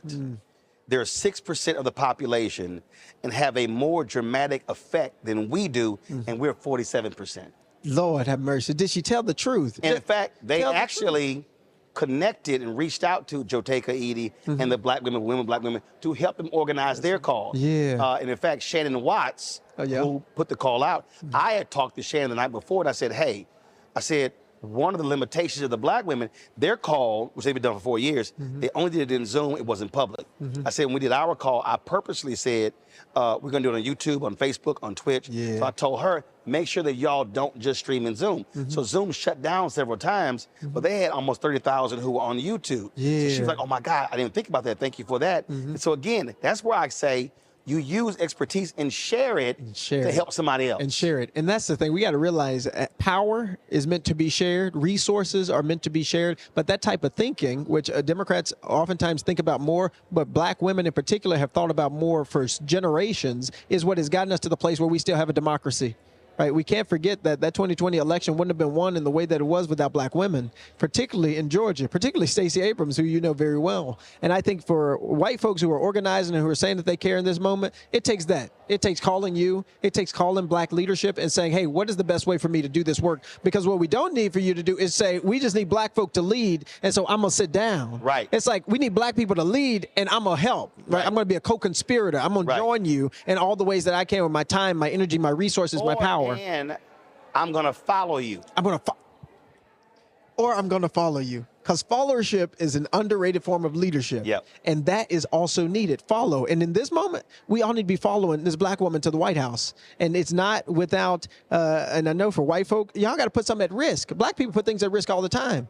But for white people, when you meet Uncle Racist Joe or Jimmy or Fred or Ted or Racist Susie and Suzette, you got to say, no, I understand what's at stake. And I know my role here as a person of privilege, as a person with means, as a person who this country has been built to benefit, that I got a role and a responsibility to do this, and it can't just fall on the shoulders of black people. Also, I think what we have to do, I think we have to be very careful when somebody comes late to the party. So you take what happened in Tennessee. Y'all have been fighting, folks have been fighting when it comes to gun control. The shooting takes place. And these white women wake up. They wake up. And all of a sudden, these white women are descending on the state capitol. That's right. And now all of a sudden, these white women start getting treated the way black folks have been treated. The whole time. So when they just sitting in a meeting, the whole time, holding a sign, and the Republicans kick them out. They're like, with state troopers. Wait, hold up. We're just holding a sign. They got to see what mistreatment by police or abuse of power was.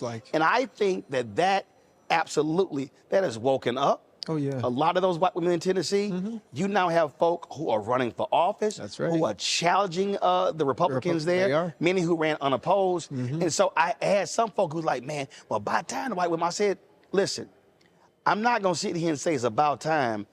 I'm just happy when somebody decides to say, I'm in. I'm in. And that we need to, as people who are in this movement for justice, rooted in love, we need to welcome everybody whenever they come in. Because people have been at this plow longer than I've been alive. Right? And it's only been because people were at the plow when I was doing something else, when I wasn't paying as much attention, when I wasn't reading as much, when I wasn't engaged as much, that the moment that I was able to come in and help fight a pipeline in our community, right? It was folks who were organizing for decades around environmental justice, right? Like the courage that we had in Tennessee with the 7,000 people marching, they're black moms who have been going to that state capitol for decades, asking for them to do something about gun violence. And so we just have to be humble in some part and just remember somebody was doing the work before before you got there. That's right. And for white women and for white folk who are joining, welcome. And it's time to put your hands on something, because there is, the book says, right, that there's a lot of work in the vineyard for people to do. But I think we welcome people wherever they come, when they come into the movement, because there's so much to do in this moment in time. I've said this a lot to folk who are millennial and Gen Z. Because I always, and I know you hear it as well, they'll be like, man, I'm so sick of all these old folks running. And my response is, old folk vote. I'm like, vote. You can be mad, but the highest voting group is 65 plus. 65 plus. The second highest is 55 plus. I said, you millennial Gen Z, you actually have the numbers. That's right. But if you don't use your power, you can't get mad when you had, man, why we got a Joe Biden? I said, let me remind y'all, there was 15 other people running. It was. You had a choice. Tell the truth. And so that's the thing. So how do you convey to millennials and Gen Zs, you have untapped power. That's right. Don't complain. Do what them 65 plus folk They use it. They use it every time. The older folk use their voice and they use their vote. And what I've learned, and they show up. They show up. That's what I'm saying. Democracy isn't just going to the polls. Talk about cutting Social Security, Medicare.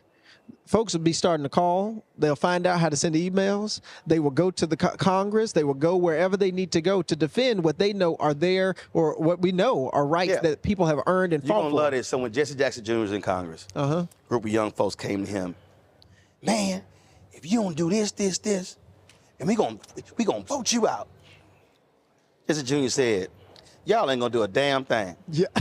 He said, you see that building right there? He said, that's a high rise. He said, in that high rise, he said, old people, and they mostly women. He said, that's what I'm talking to. Yeah. He said, y'all ain't gonna do a damn thing.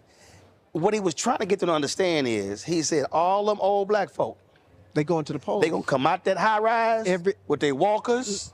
And they scooters. With their scooters, he said, and they gonna vote. And his deal is, he said, if you want me, that's right, to listen to you, that's right, you gonna have to sit here and maximize your power. That's exactly right. I know. That's exactly when you right. when you got stuff, you know who's gonna show up. Right. It's gonna be them seasoned saints. Every time, faithful. They faithful. They faithful. They'll say, if you knock on that door, and Auntie Sarah Gladney say, I'll be there tomorrow. Auntie Sarah Gladney coming. Whether her cousin, her nephew, her grandchild taking it, whatever the case is, she going. Right. And she gonna tell whoever in the car, you come on in here too. Right. And as while a I got politician, you. and see, this is the thing, again, I'm not trying to diss millennials and Gen Zs, trying to get them to understand.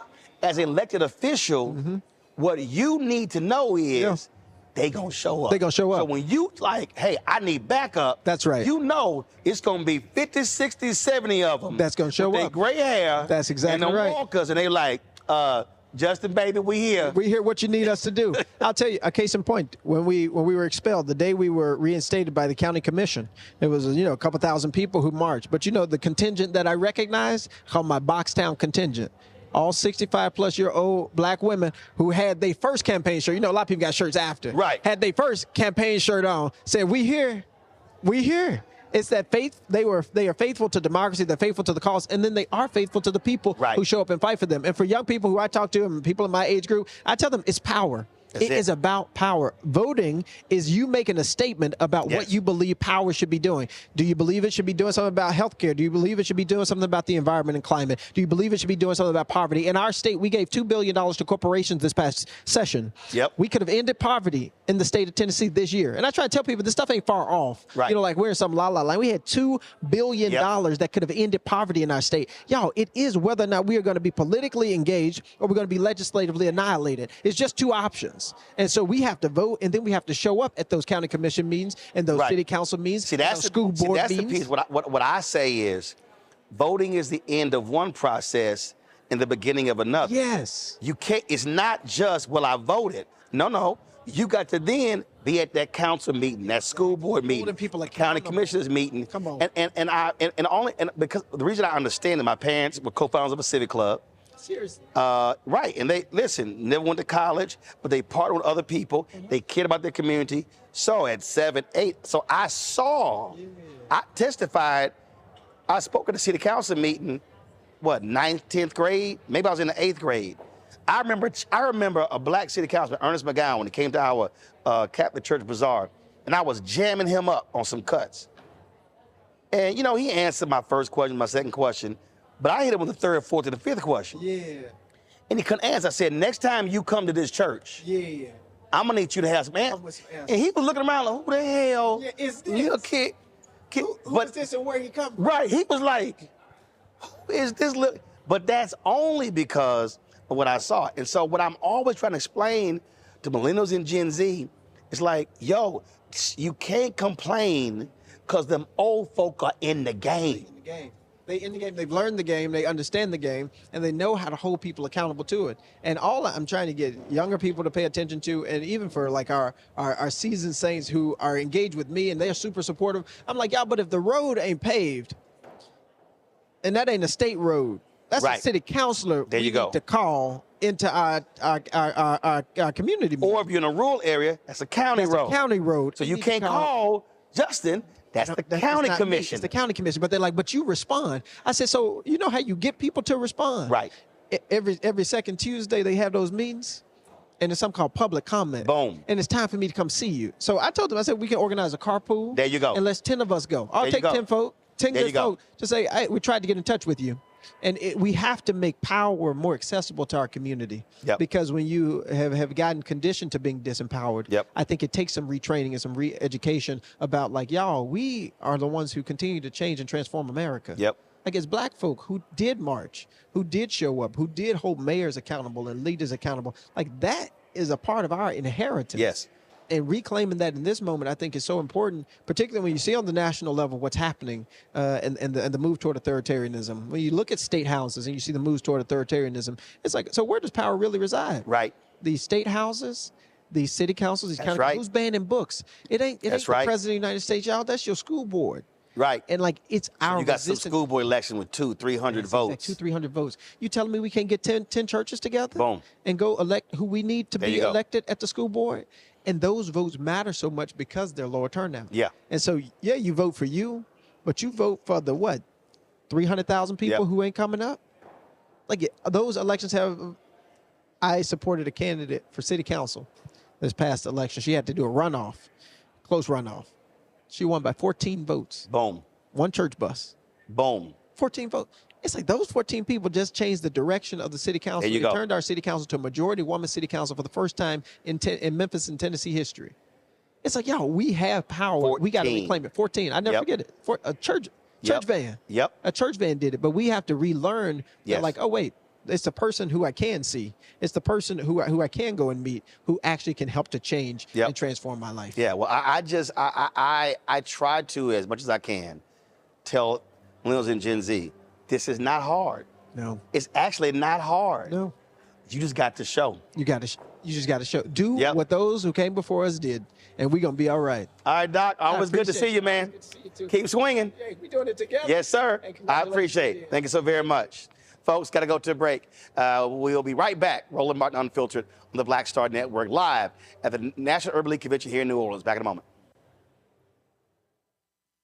Next on the Black Table with me, Greg Carr. Democracy in the United States is under siege. On this list of bad actors, it's easy to point out the Donald Trumps, the Marjorie Taylor Greens, or even the United States Supreme Court as the primary villains. But as David Pepper, author, scholar, and former politician himself says, there's another factor that trumps them all and resides much closer to many of our homes. His book is Laboratories of Autocracy, a wake-up call from behind the lines. So these state houses get hijacked by the far right, then they gerrymander, they suppress the opposition, and that allows them to legislate in a way that doesn't reflect the people of that state. David Pepper joins us on the next Black Table, here on the Black Star Network. What's good, y'all? This is Doug E. Fresh, and you're watching my brother Roland Martin Unfiltered as we go a little something like this. Hit it. It's real. Welcome back to Roland Martin Unfiltered on the Black Star Network. We're here at the National Urban League Convention in New Orleans. My next guest knows this state quite well. You hear his voice. He sounds like he's from here. Joining us right now, retired Lieutenant General Russell Honoré. Man, how you doing? Welcome to New Orleans, Roland. Glad to be back. Glad to be back. When we last talked, I talked about you doing some stuff with the VP to help Biden Harris. Well, now she the nominee. Absolutely. What a blessing. Absolutely. Talk about what you've seen over the last few days and how just so many people are just hyped. I think for good reason. The message is clear. Freedom. We can identify with that. We've been doing that for 238 years. And that covers a variety of things. Solidify our freedom. You know, we went from wanting to ride on the bus, to go to the front of the bus, to drive the bus. All that were fights.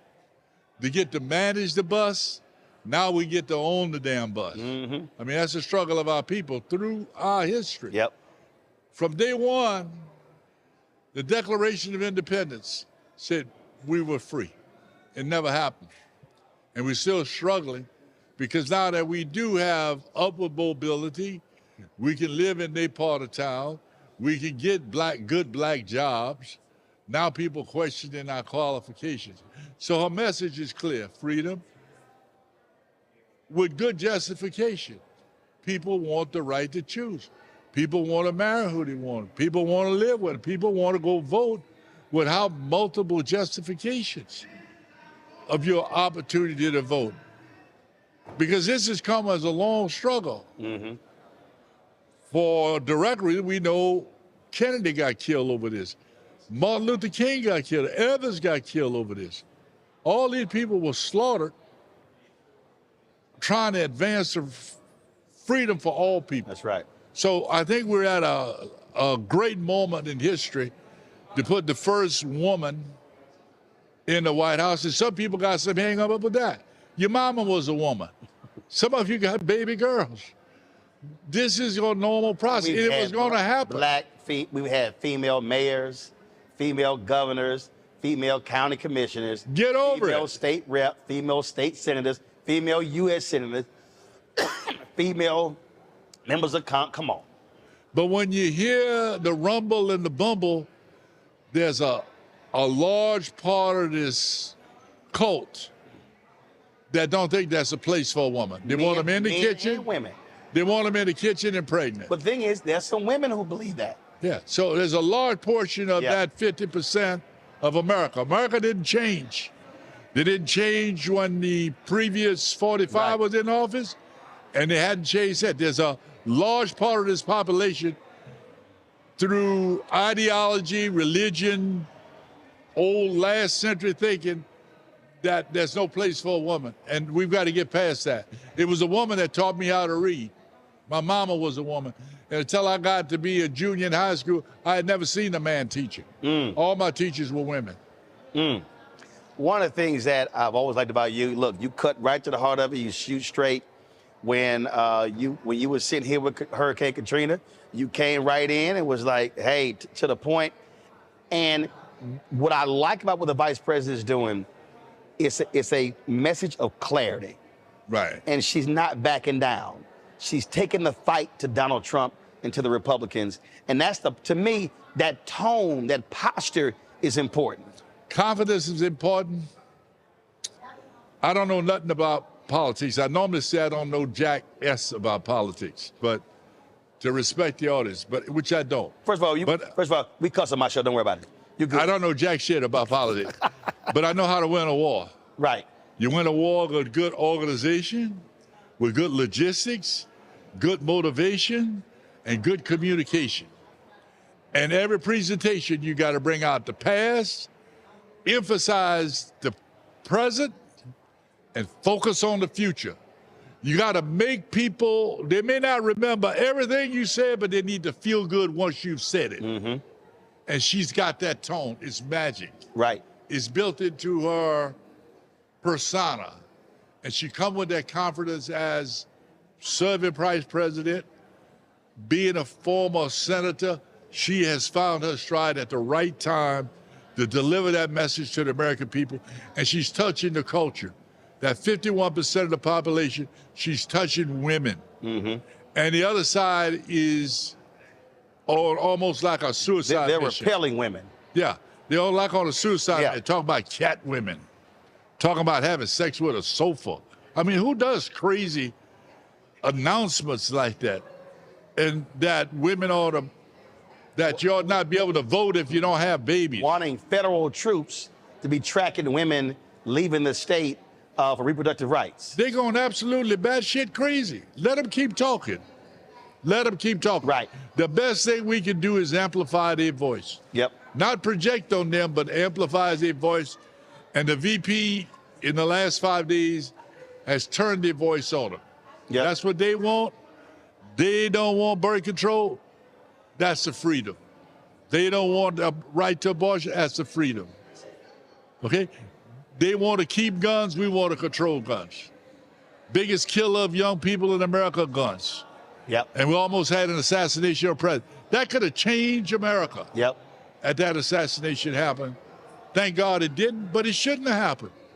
But with the proliferation, we are in a state right now where any brother out here 18 years old could be carrying. Well, where that took place, it's don't have open to carry.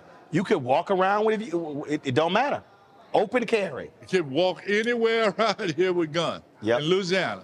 That's crazy. One of the highest crimes in the state, in the United States, Louisiana. And as somebody who's in the military, if you are in an area and everybody is armed, your folks are on guard 24/7. Well, how do the police know who the good guy is with the gun? And the good guy with the gun, with all them around there last week, where was it? I can tell you what, if that little guy was a black man or a brown man, his ass would have never hit that roof. Boom. They would have took him down. Boom. But see, he had privilege. He white. He's got rangefinder. He could get away with it. Yep. But their own shit messed him up last week. Yep. Because they assumed he was okay. He's just a little country boy. Mm-hmm. End up almost killing former president of the United States and killed some good people. Yep. Killed one man, injured two others. Good people. Absolutely. They're just practicing their choice of politics. But by and large, those good people, they shouldn't have been shot. But I tell you what, if he was black or brown, he'd never made his ass on that roof. Mm-hmm. Absolutely. He wasn't a draw of breath. What do you make, last question for you, what do you make of Trump constantly talking about how the military just loves him, and he takes credit for a bill that Obama signed, and you do have a lot of military folk, a lot of law enforcement folk who are Republican, who are conservative, but when you look at how Biden Harris, what they've actually done for the military, they've done a hell of a whole lot. I think he has played with older, retired folks my age.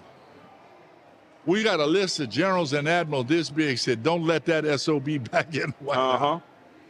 Well, he just said he wants to replace the generals with football coaches and NASCAR drivers. Let him keep talking. The more he talk, the closer we know who 47 going to be. You understand? Let him keep talking. We just need him to continue to speak his mind.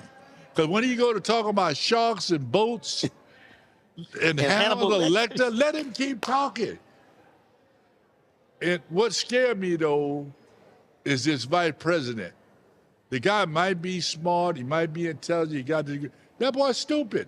J.D. Vance. Who come up with stuff like cat? Right. People? Criticizing ladies and single ladies with cats. One I heard this morning was, he said, well, if you got children, you ought to be able to vote for you and all your children. And if you ain't got no children, you get, what kind of sun moon book he been reading? Right. Now, the reason I think he need to quit now is suppose some stuff happened and Trump wins. Suppose it happened. Worst case scenario, he win.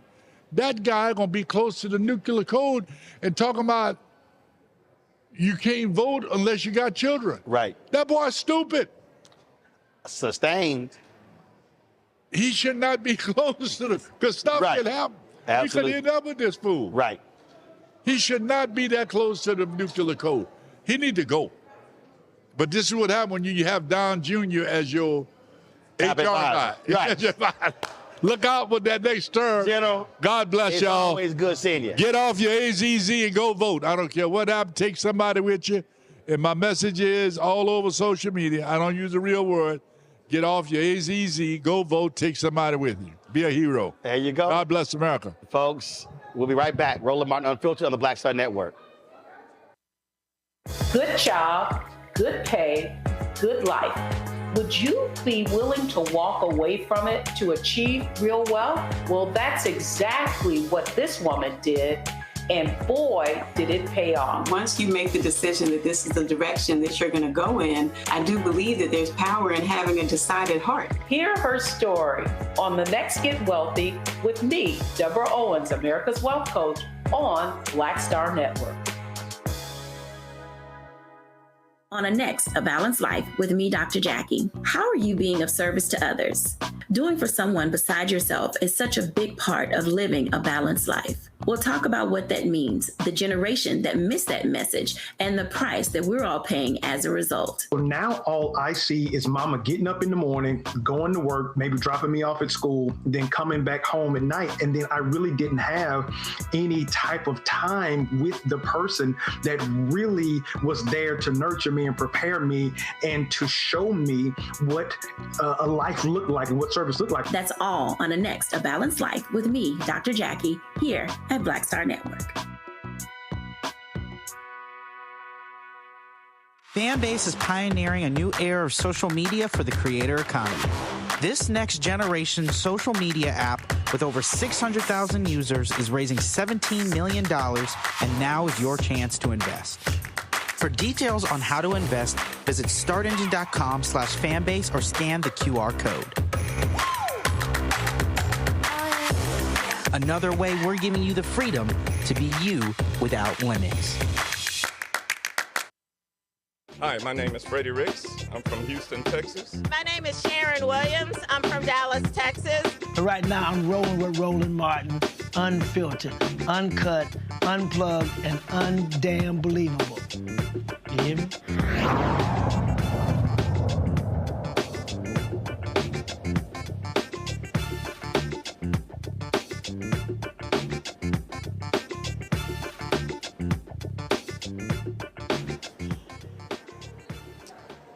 All right, folks, welcome back to Roland Martin Unfiltered here at the National Urban League Convention in New Orleans.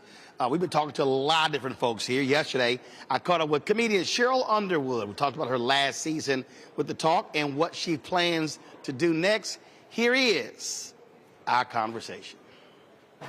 Cheryl, here in New Orleans. Yes, Urban League Convention. Did you see my speech? Saw your speech. Yeah. You were a little crunk. Yes. Did you like it, though? Oh, yeah. And you like the content? A couple people came out, they said, I didn't know Cheryl was that good. She Really? was on fire. I'd like to do more of that. I love being on The Talk on CBS. I love being in radio and everything. I love what you're doing. And now I want to do more of that, especially now more than ever, coming from our Grand Boulé in Indianapolis. You was talking about my sorrows. About being crunk. Yes, y'all we were. Like the vice president was one of y'all. Well, she is one of us. She is a member of one of the sororities. There you go. And we know as Greek members, we are studying history, but we about to make some history, taking souls to the polls every day. We got to register people. We got to make sure that everybody know. Don't talk about you're not going to go. You have to go now. Right. It's the turnout is what's important. And I know I didn't have a lot of time, but what I want our people to understand, this is not just about the presidency, because she's going to need the Senate, she's going to need the House, and they're going to need all of the neighborhoods, because what they did was they put the judiciary in their pocket. Am I right, Roland? Yep, that's it. That's Absolutely. right. So that's why you have no place to go when they've gone too far. Speaking of place to go, the talk is ending. Yes. So where are you going? What are you trying to do? What are you going to do? Well, right now, I'm focused on our last season and making it. You've been on how long? I've been there since season 2, so this is my 13th season. It'll be my 14th season. Wow. And I thank God for being selected to be on The Talk, but also to bring some fun. I always like to enlighten, educate, empower, and entertain. But I love bringing us. You know, a lot of people was like, Cheryl Underwood about to do The Talk, especially on CBS, because we're one of the most conservative networks. And people were shocked, but somebody very high up must have seen something in me and believed in me, and now I get to do other things. I'd love to do what you're doing. I'd like to have a little bit more relaxed language. I'd like to be Roland Martin and Bill Maher together with a little bit of Cheryl Underwood. You think I could do it? Well, we do a lot of cussing on my show. Well, you know. But not like we about to do. It's going to be the Miss Pat. It's going to be merged, Miss Pat and Cheryl Underwood. But here's the thing. I think the door is open for a lot of commentary, also a lot of news discussion, and to move the discussion into, let's talk about what we have here. You have the sponsors who are supporting things in the community that gives clarity. I love that you give clarity. I like to do something like that. Well, I think that, also we're now living in a world that, listen, when one opportunity ends, it's not waiting for somebody else to say, okay, we're tapping you now. Yes. That was the thing for me when CNN ended a transition. We went to the Daily Show on TV One. When TV One Daily Show ended, I said, fine, I'm launching my own. Right. I just don't believe that we have to wait for somebody else to say you're worthy. Absolutely, and that's why my company is developing content, cooking shows, animation, unscripted. We have scripts, we have TV show scripts, we have movie scripts. What you got to do is you got to sell one for everybody else to go, what else do you have? But also staying in community service, and that's one thing I applaud you on. You stayed in community service. You gave community service with clarity. And that's what we need, because a lot of people, they doing the talking points, or now some people, you'll be on something until they don't need you no more, and then you want to come back home, and we looking at you like, what? Really? That's right. That's what we doing. That's what we doing. That's right. That's what you're trying to do? That's right. That's right. Well, you know, and I always say to folk, never ever, never lose the touch with your base. Absolutely. Tom Joyner always said, he said, if you take care of your people, that's right, your people will always take care of you. You saw what happened that day, where that was the power of God saying, servant, peace be still. And I know everybody in the street had their hand on that computer like, no. I sat there. And one day I'll talk about it, probably in a book or something. And I totally agree with you. I felt my community telling me, you are doing good. Don't react. Don't react. You cannot react because you're playing into a stereotype. Back to our future president, Kamala Harris. If she reacts to things, see that, see that, see that, we're the only race of people that got that, see that, see that, see that, right? And that, it's not even our own people will say that. That's right. That's exactly right. So to me, everything I've learned over at CBS, everything I've learned from my colleagues, and you mentioned radio, I wish that there was a place for us on terrestrial radio, because it's still in our cars, it's still in our homes, and black people do not believe that Jesus is coming back until they hear it. Until Roland Martin say the Lord is coming back. Where will he be, Roland? Yeah, I mean, I tell people that, and look, even radio has changed. Yeah. When I look at it politically, I mean, the reason I actually started this show, one of the pieces was I knew that Tom was retiring in December 2019. Right. And I looked at all the other shows out there. Yes. And none of them were as heavily focused on politics and community as Tom was. And I said, we gotta have something for 2020. That's right. So here we are now in the second presidential cycle since I launched this, and that literally was a focus, that you gotta have something that is deeply rooted in the community. And you can still interview entertainers. You can still, when you talk about pay disparity in the entertainment business, and especially black women, you have to have a place to go to talk about that. And the other thing too, Roland, is I got to give it up to you, because you never strayed from your brand, you know, and you can have a Roland Martin and a Charlemagne, right? And a D.L. Hughley. But then that needs to be a panel election night. And then let's get these sponsors to understand you can still be your product, but sponsor. Am I saying it right? That's the hardest part. I mean, I got a call the other day from a brother. He was like, man, he said, you know, you gotta have more advertisers. I said, brother, I said, we've been engaged. I said, this show will be 6 years old in September. I said, we've been in a battle for all 6 years. Right. I said, we've met with all the agencies. That's right. We met with Dentsu. That's right. Publicis, Group M, Horizon. Right. We met with all these folk. I said, it ain't easy as you think. That's right. And he's like, well, you gotta go over to the company. I was like, you think we haven't done that? Right. You know, I'm like, I said, and then it's like, well, you do, well, brand safe, you do news. And I'm like, yeah, but I see your ass on Fox. Thank you. I see your ass on Fox News. Thank you. And so that's what I try to explain to our people. So when folk come up to me, they were like, man, you know, we need. You should have this. We need our own thing as big as CNN. I'm like. But are you gonna support it? Right. And I'm like, yeah, but CNN doing 800 million. Right. I'm like, MSNBC doing 800 million. Yeah. Fox doing 1.5 billion. I'm like, Doc. Oh, then they're like, man, you begging a white man for advertisers. I'm like, fool. No media property runs without advertising. That's right. And so, but we spend our money on the same products. That's right. And so I'm like, you have to understand. That's right. You can't be spending money on products. That's right. That's right. And those folk don't spend money on black-owned media. Absolutely. Absolutely. Because we're that dedicated customer, but we need to rally around us. And see, I want all of us to eat.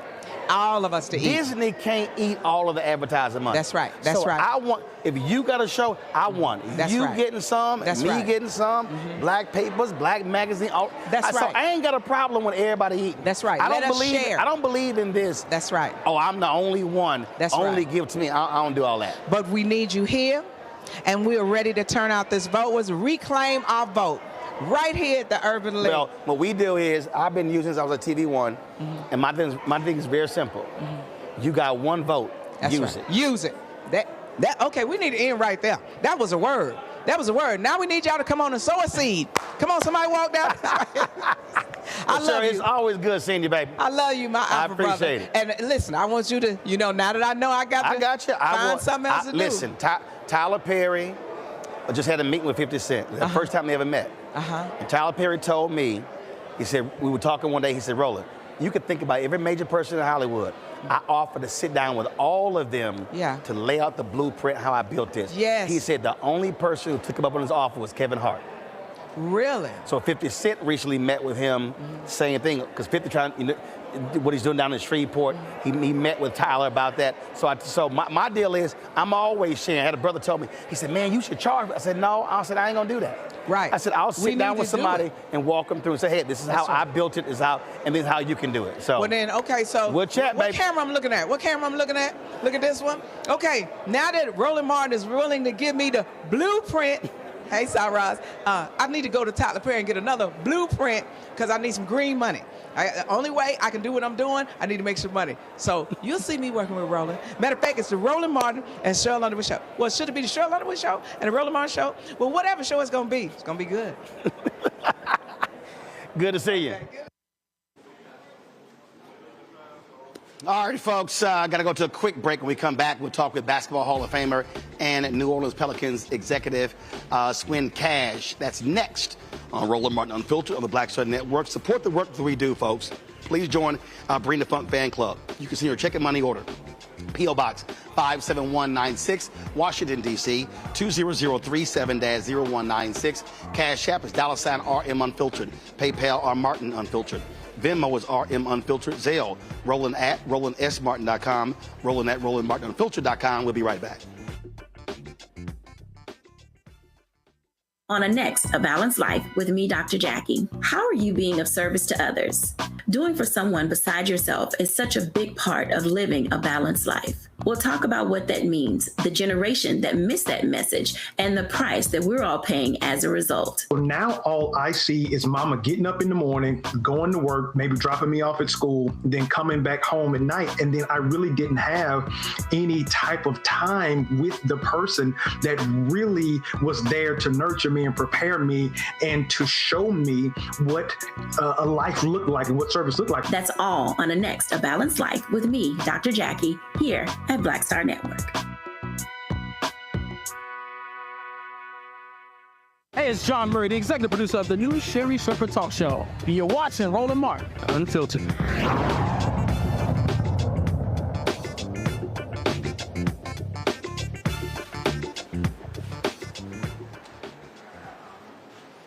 Swin Cash was a top college player, top player in the WNBA. She is now a Naismith Hall of Famer. I had an opportunity to catch up with her yesterday here at the National Urban League Convention in New Orleans, where she is an executive with the New Orleans Hornets. Swin Cash, what's going on? Not much. Happy to be here. Here in your city. Yes. And I saw the other day, so what's this new job you got? You know, a little promotion here, a little promotion there. Little promotion. Yes, so I was promoted to Senior Vice President of Basketball Operations and Team Development for the Pelicans. So excited about the opportunity. We had some shifts in our leadership. And so give a big shout out to David Griffin, my boss, for just kind of seeing the vision, first bringing me here, and now continuing to let me grow and do what I do. Gotcha. So what do you do? You know, that's a good thing. Every time somebody asks him this, he always she's the god of everything. And I think sometimes with women, with black women, as you know, we can just do a bunch of things. I think because I've played the game, having the ability to, from an organizational standpoint, drive our culture, right? And so dealing with everything from a hybrid role on our business side, anything that touches our players, touches our building, what does that look like from our branding, our marketing, and connection with our guys? The other piece of it is our roster building, right? Being able to evaluate talent, helping with our trade deadline, free agency, and draft. That's kind of from a leadership standpoint where I'm at, but also preparing myself hopefully one day for the next step, and just learning a lot from my current boss and David Griffin. What's that next step? You want to be a general manager of a team? You know what? I think the next step is, every NBA team is different. There's presidents. Some people call presidents. Some people call GMs. At the end of the day, it's about continuing to grow so that at the end, you're the person that's the final decision maker. So I'm continuing to learn, continuing to grow, and hopefully I'll have the opportunity one day. What is that learning curve being like? Because obviously, look, you played the game, you're in the Hall of Fame, but the business side of the business is totally different than the show side. And I think what's helped me out a lot, and I want to give a big shout out to Isaiah Thomas for this. Many people don't know this, and I'll tell you this story. When I was retiring from the WNBA, my path was already set. I had laid the groundwork down for years in television, as you know, and so I had deals on the table ready to make that next step. Recently married. Which is the natural step for most players when they retired, to go into television analysis. Natural step. And the thing is that I had been doing television the same time as I've been playing, because for me, it was want to have my own show, want to be able to cover sports, and I want to control my time. Those were the three things. So when I was in New York playing for the Liberty, Isaiah Thomas, who was president at the time, him and I would have discussions all the time. And he's like, your mind just understands the business side. And so he went to my mom literally at my retirement and was like, I need you to help me get her to work for the Liberty because she has the ability to be on both sides. So my mom literally walked over to me and she said, well, Isaiah came to me. And I said, oh, he did. Y'all friends now. And she's like, Isaiah came to me. And is there an opportunity for you to do this? Would you like to do it? And I said, Mom, I already had my pathway laid out, but I prayed on it. I went back to Isaiah. He said, we'll make it work. We'll figure out a way. So I was able to do television and create a job, the first ever in the WNBA, Director of Franchise Development, where I worked on the business and the basketball side. So I had those key learnings for a few years. And when this opportunity came with the Pelicans, and I sat down with David Griffin, my boss, I'm like, look, I want to learn the functions of operations on the basketball side. There you go. Because Isaiah told me, he said, you know the game. What you need to do is go and learn everything every department needs to do, because once you learn that, everything else is easy. There you go. And so my boss was like, oh, okay, well, you also understand the language of the business side. And so I was able to help take all that information, institutional knowledge, and come here and he's like, go. Whatever needs to happen, just go. And so I've really loved that experience because I've been able to be in every department, everything, and see how it's run. Well, and I think that for a lot of people, they make the assumption that, well, I played the game, so I know the game. No. You know that part of the game. The business side is a totally different function. Same way in television. There are people, they want to be in front of the camera. Oh, that's fine. But it's a whole different ball game behind the camera, on the business side, same thing in music, in every field. And let me say this, Roland, and I want to be very clear for not only other players that are out there, but people who are on teams. A lot of times you can get this friction with former players that come in because they do have a certain skill set. If you've played the game, how you view the game is one thing. What more people need to understand is the politics of every business. I don't care if it's sports. I don't care if it's corporate America. And I've had some great mentors, great advisors that always steer me in that direction. You learn this, you're going to be able to get anywhere you want to get to. And a lot of times athletes, we're not shown the political side. We're not shown the business, the mechanisms of things. And so that's another way to keep you out. So I tell everybody that's out there, learn the business side, learn the mechanisms that you need to understand within those departments, and then the basketball is going to kick in. Well, Reverend Jackson often talks about the reason African Americans have excelled in sports, in entertainment. He said in sports, it's real clear. The court's 94 feet, is 10 feet, goal high, same distance from the free throw line, same distance from the three-point line. You get to X time, I get X timeouts. Now, your talent now drives whether you're on the court or not. Whereas it becomes very subjective. Very. On the business side. That's what, again, where the politics comes in. And a lot of people, because it's rare to be a talented player and you riding the bench. Now, yeah, you got some coaches who trip, but at the end of the day, talent drives that.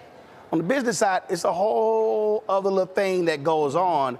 But yes, the nuances that one has to understand. Yeah, and I think when you have the access that I have, which I'm really grateful for, is that I understand not only our roster, but the direction of our team. And so when you're able to sit in those meetings with my colleagues on the business side, and they may love a certain player or want to drive a certain player to be branded or to do these things with them, and you have to have a certain level of knowledge to say, okay, I understand what's happening over here. Right. Let me steer you in this direction. This is what we're having. These are the conversations. Like, you can't always share all the information, but because I have the basketball side, I love the conversations. I love building with my colleagues on the business side because we're all trying to get to the same destination. Are you seeing, and we just saw, was it the Lakers who hired a sister? Yes. Who was the G League Coach of the Year? Are we seeing more women go on the business side of basketball? Because look, it's been male dominated for quite some time. So when I said the business side, I think that the business side of our business, so there's two verticals. There's the operations side, which I sit on, and then there's the business side. The business side has always had unbelievable women. On the business side, you have a phenomenal woman for the Dallas Mavericks in Sim Marshall. Who's the CEO? She's the CEO. She's a beast. On the operations side, it's been harder because you're either trying to become a coach. There's never been a coach. There's never been a president.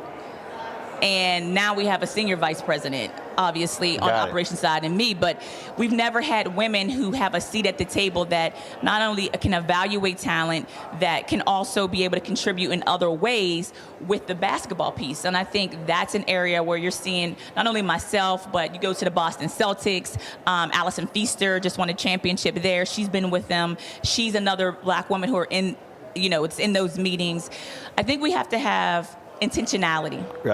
Because for me, hiring women is not just a gift to a woman. Hiring women, whether it's in coaching, whether it's in the front office, is good business sense. And so my challenge continuously is for not only us to get better in those spaces, but every team. And I think Adam Silver has done a great job from that standpoint of letting that message be heard. We need more women to have these opportunities. And that's one of the reasons why I started She's Got Time. And are you communicating with other former players and current players to get them to understand that, hey, what you said, I was thinking about broadcasting, but hey, this is another avenue for you? Absolutely. And I think my platform, She's Got Time, is the reason why I started this, is for women to see other areas of the business they can get into. Like, we have some girls at Tulane Law that's come to my summit, and their understanding is, I want to become an attorney. But now they look at the sports world, they're like, wait, you can be in branding, you can be an attorney that's doing trademarking, you can do all these different things. And for me, it's giving them the access and seeing the opportunity. So that's one. And I think the second part of it is as women are playing the game, I think the WNBA is getting more intentional about this, letting players know, set yourself up. There's sometimes internships when you're not overseas. There's opportunities to be on these teams. And so that's what my hope and my goal is. Got to ask you your thoughts on what's happening with the WNBA. You look at the All-Star Game ratings. You look at the response, not only to Caitlin Clark, but also Angel Reese, other players as well. And one of the things that I keep reminding people, the reality is no one or two players, or 3 or 4 or 5 players, somehow creates the league. I always tell folk, yes, did Magic and Larry Bird save the NBA because where it was when they came in? Yes. But there was already an NBA. And so you never can act like what happened before those two was irrelevant, because they were fantastic players before those two arrived. And I think the same thing in the WNBA. So what I see with the Caitlin Clark and the Angel Reese and others is the natural trajectory of what has happened with women's basketball, college level, high school level, junior high level, and now we're seeing the result on the professional level. Absolutely. Everything you said is accurate, and I agree with that, Roland. The other caveat that I will add is that the sacrifice of any great league that grows, the WNBA is still very young compared to where the NBA was. But any movement, there are moments, there are movements, things that happen where you and I may not reap the benefit, but everybody else coming after us gets to do that. I was able to reap the benefit of the Coops, of the Swoops, you know, Cheryl Miller, everyone that laid groundwork down that I was able to build on. My challenge, and I've had these conversations with some of the younger players in the WNBA, is you're coming in as an NIL baby. Right? We didn't have that. Oh, no. So your perspective of how you see the sport, what you're pouring into the league, how you're going to grow the league, how you deal with sponsors, that's the next evolution. And so sometimes I sit back and I'll share this with you. I sit back sometimes and I smile when I see one of our players on a potato chip bag, knowing that maybe 4 or 5 years ago, that firm consulted me and paid me, asking me, how do we deal with women's sports? How do we get in on women's sports? I may have gotten that check, but I know her on that potato chip bag got a bigger check. That's where I sit there and I'm just like giddy like a kid. Yeah, but also your consulting then created that. It's the thought team. And so that player can't act as if, oh, that's just all me. No. That was some folk who were seeding, who were fertilizing, who were plowing the fields to create that opportunity. Yes, and I think the women of the W get that. I remember sitting with vividly in Miami. I was scouting down there in Miami, the Miami Heat, and I had a conversation with Asia Wilson, and I just remember just how proud I was listening to her thoughts, and as she was building and getting ready to launch kind of her brand with Nike, and you've seen it all on Twitter. I mean, people have been going hard of where is Asia's shoe? Where is her brand? And she was just there seeding. I wanted it to be right. And she did it her way. And I love that. And so when I have those small conversations, it lets me know the league is in great hands. Nneka Ogwumike, big shout out to her, the president of the Players Association. The women understand the assignment. And that's why after the Olympics, you'll see them. You will see also, them. I just think a lot of new fans who don't have any history. I mean, look, I'm from Houston, and I know Cheryl Swoops, Cynthia Cooper, Tina Thompson, they won back to back to back. So that was in the early days of WNBA.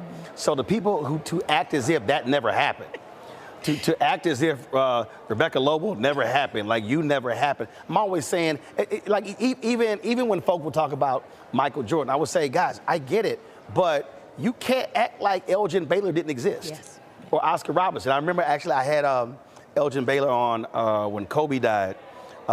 And we were doing the tribute, and I asked Elgin, I said, well, okay, Elgin, I said, if it was a one-on-one, he's like, oh, no, Kobe would have got beat.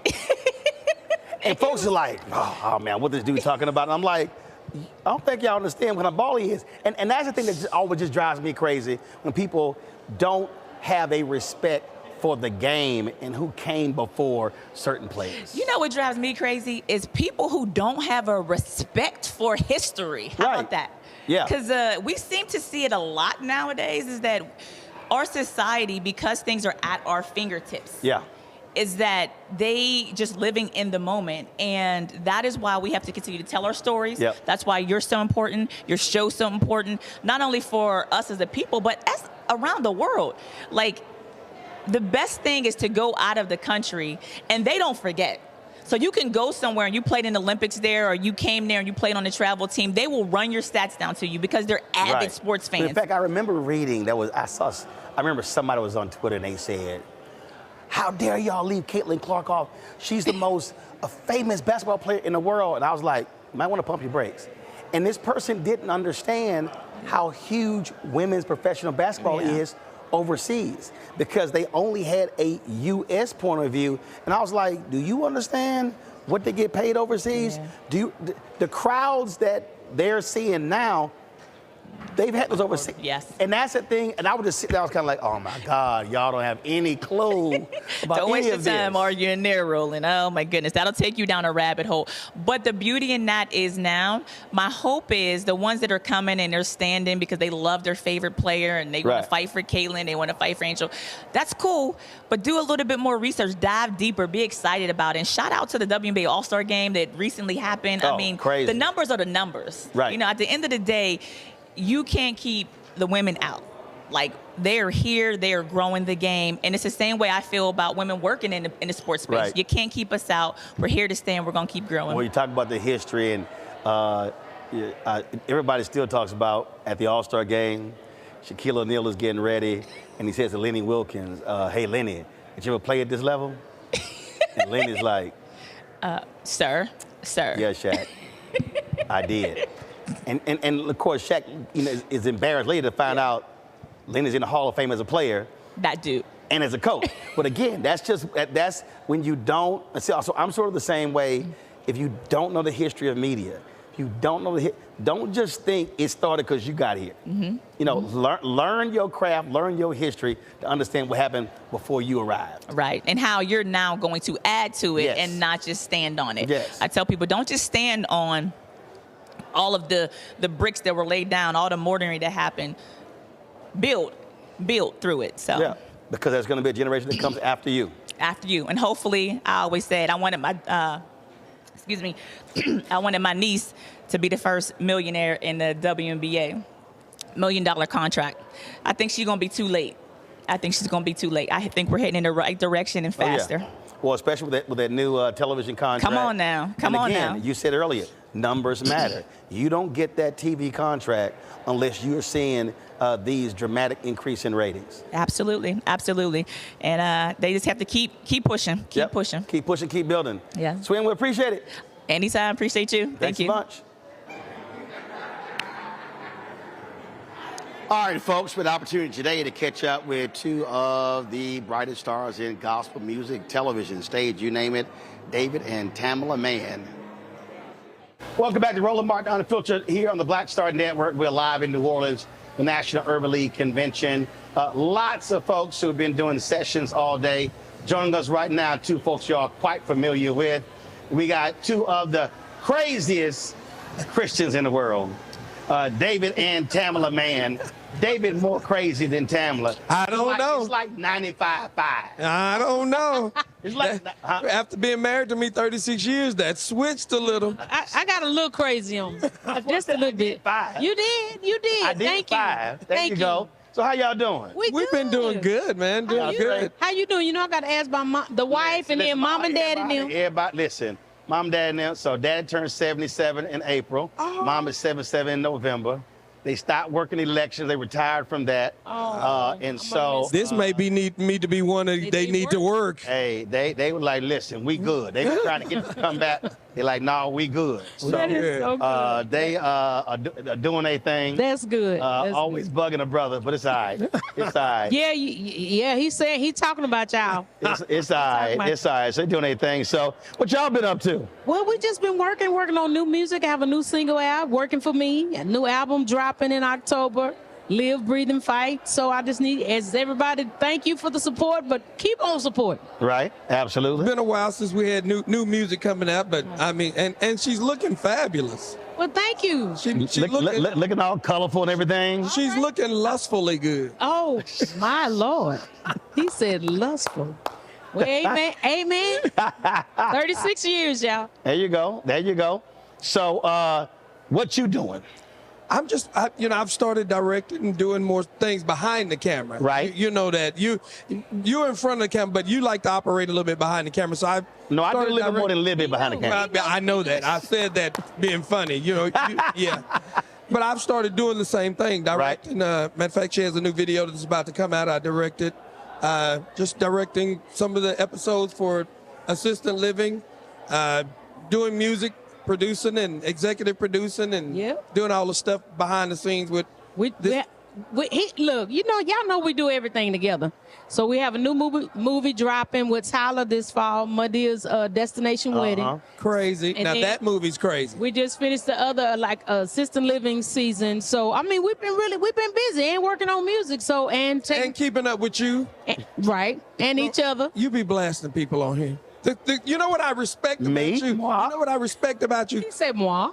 Is any given moment, anybody can get it. Oh, yes. Oh, no. Anybody. I make it clear. I have the model that I have maintained in my career is if you do good, I'll talk about you. Okay. And if you do bad, I'll talk about you. At the end of the day, I'll talk about you. Sometimes, Roland, I sit and look at the TV and I'm like, did he just really say that? No, listen, Listen, I remember Jesse Jackson Jr., when he was a member in Congress, he was at a radio show in Chicago, WVON. And so he said, hey, I'm going to Roland show tomorrow. You know what we talked about? He said, oh, you and Roland friends? He said, no. Let me be real clear. We might be friends, but he will kick my behind. So y'all better let me know. That's not what Roland would normally say. He was like, y'all better let me know. I'm glad you was nice what about we talking about. Well, Congresswoman Jasmine Crocket.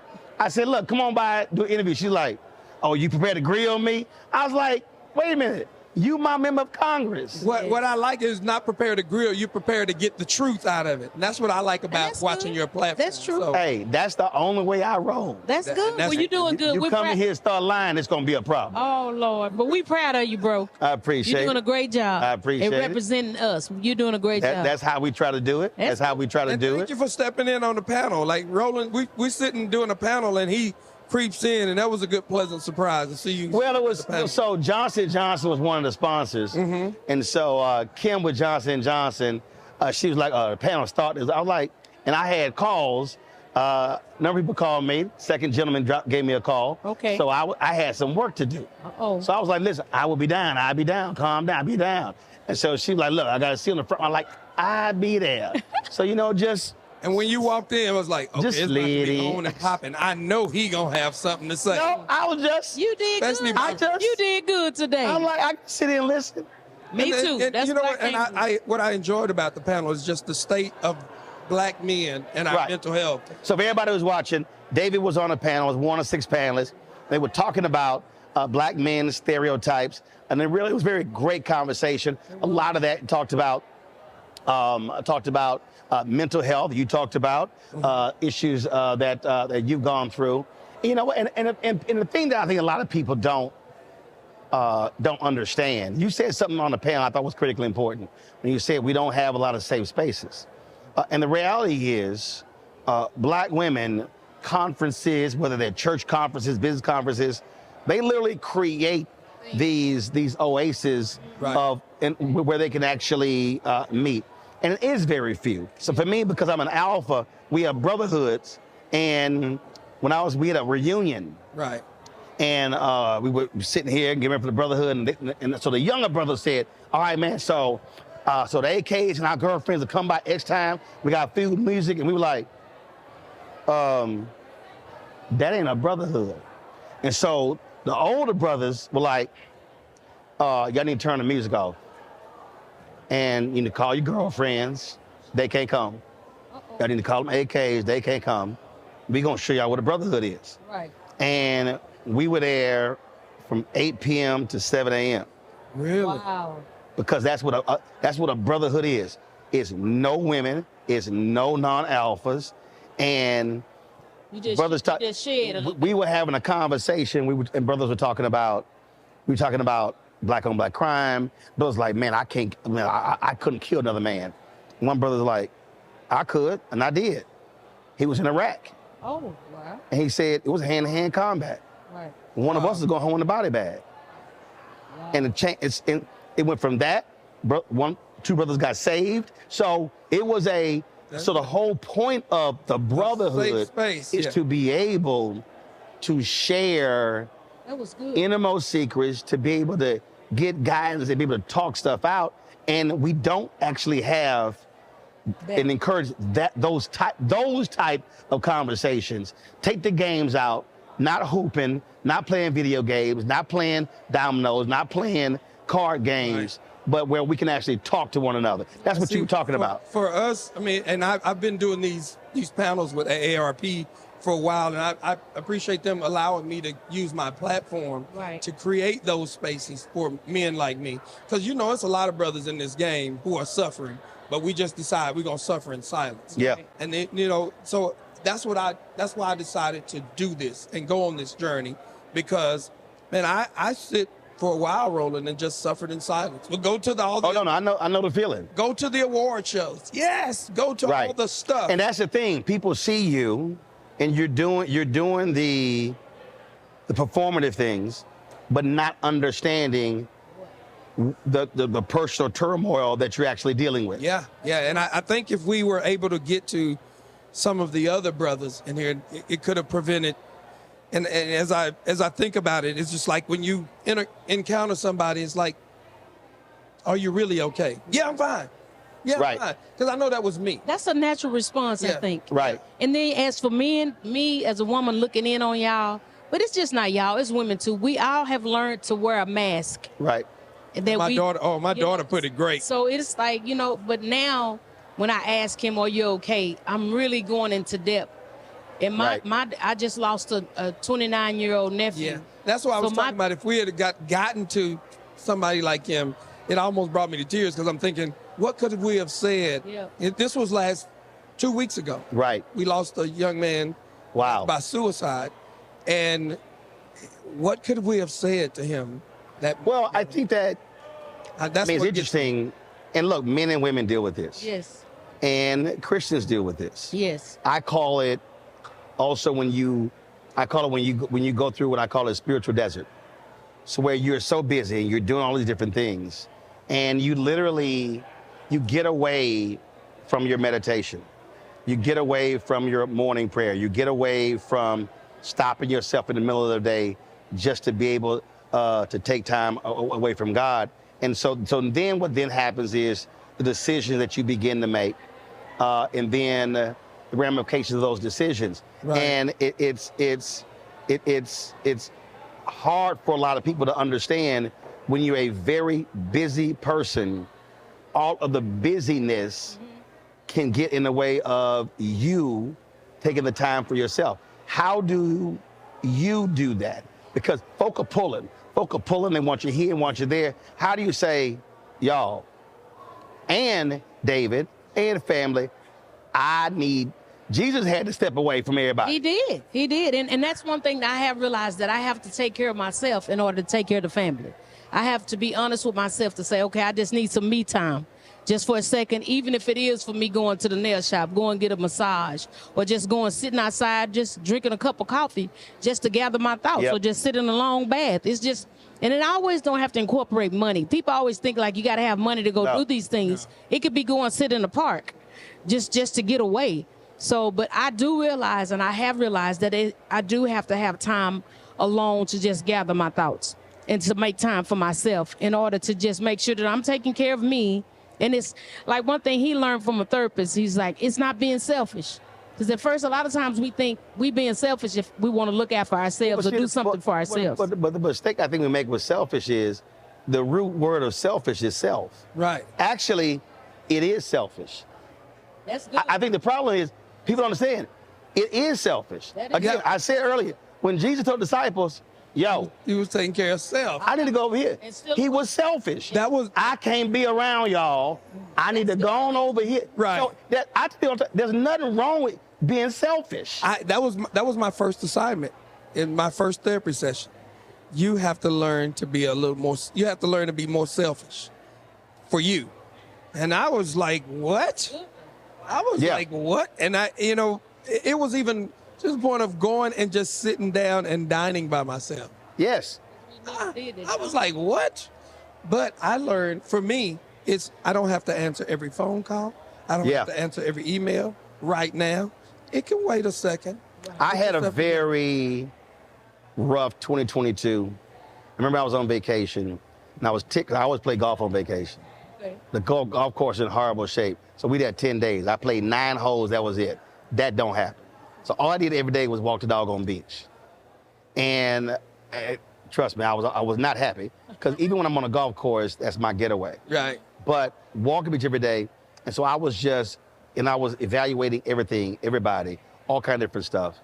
And I was talking about just what I was, and one of the things for me was I started thinking about how many phone calls I was taking.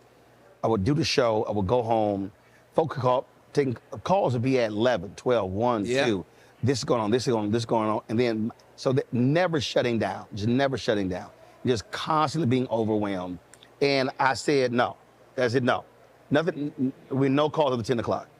And then I started, people wanted to reach out to me. Nope, set an appointment through my assistant, because so many people had access to me direct. Okay. And so that's a perfect example of how you have to establish boundaries. Yeah, for yourself. Yes. Yeah. Because it was just like literally. And becoming overwhelming. I text some pastors the other day about praying for me. And this is what I said. I said, I was constantly being empty, but rarely being refilled. That's right. Yeah.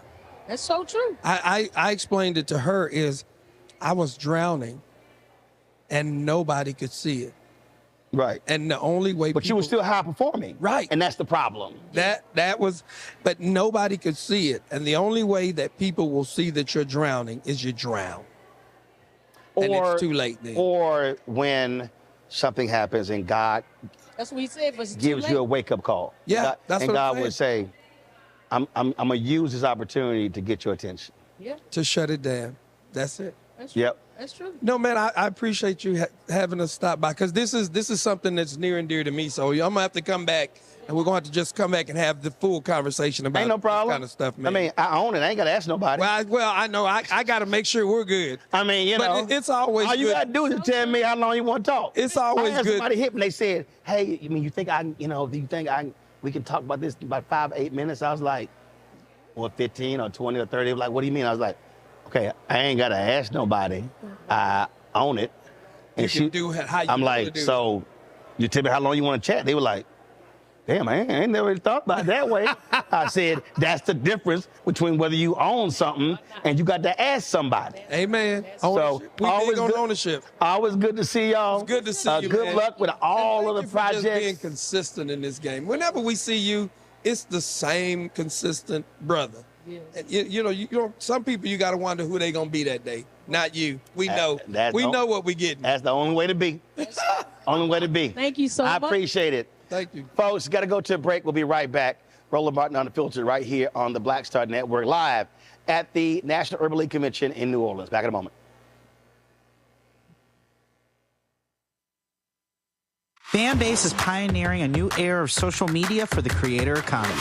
This next generation social media app with over 600,000 users is raising $17 million, and now is your chance to invest. For details on how to invest, visit startengine.com/fanbase or scan the QR code. Another way we're giving you the freedom to be you without limits. Hey, it's John Murray, the executive producer of the new Sherry Shepherd Talk Show. You're watching Roland Martin Unfiltered.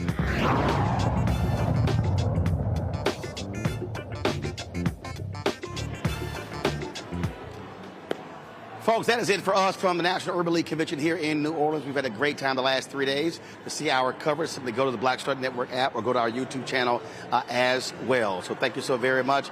I will see you guys on Monday from Detroit, where Jalen Rose is having his annual golf tournament, benefiting his charter school there. Don't forget, support us in what we do. Join the Bring the Funk fan club. Send your check and money order to P.O. Box 57196, Washington, D.C., 20037 -0196. Cash App, $RM Unfiltered. PayPal, R Martin Unfiltered. Venmo is RM Unfiltered. Zelle, Roland at RolandSMartin.com, Roland at RolandMartinUnfiltered.com. Also, you can download the Black Star Network app, Apple phone, Android phone, Apple TV, Android TV, Roku, Amazon Fire TV, Xbox One, Samsung Smart TV. Be sure to get a copy of my book, White Fear, The Browning of America is Making White Folks Lose Their Minds, available at bookstores nationwide. Folks, that's it. I will see you guys on Monday. Have a fantastic weekend. May God bless you in all that you do. Again, for all of us here in New Orleans, let me thank our crew. We've all had a fantastic job here as well. And so thank for all of you for watching as well. Y'all be well. Holla!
Thank you. All right, folks, let's go to my panel. Michael Imhotep, host of the African Haitian Network show, joining us out of Detroit.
Manning, civil rights attorney out of Corpus Christi. Killer Bethea, communications strategist, normally out of Montgomery. Tamela Mann, endorsed, endorsement, endorsement.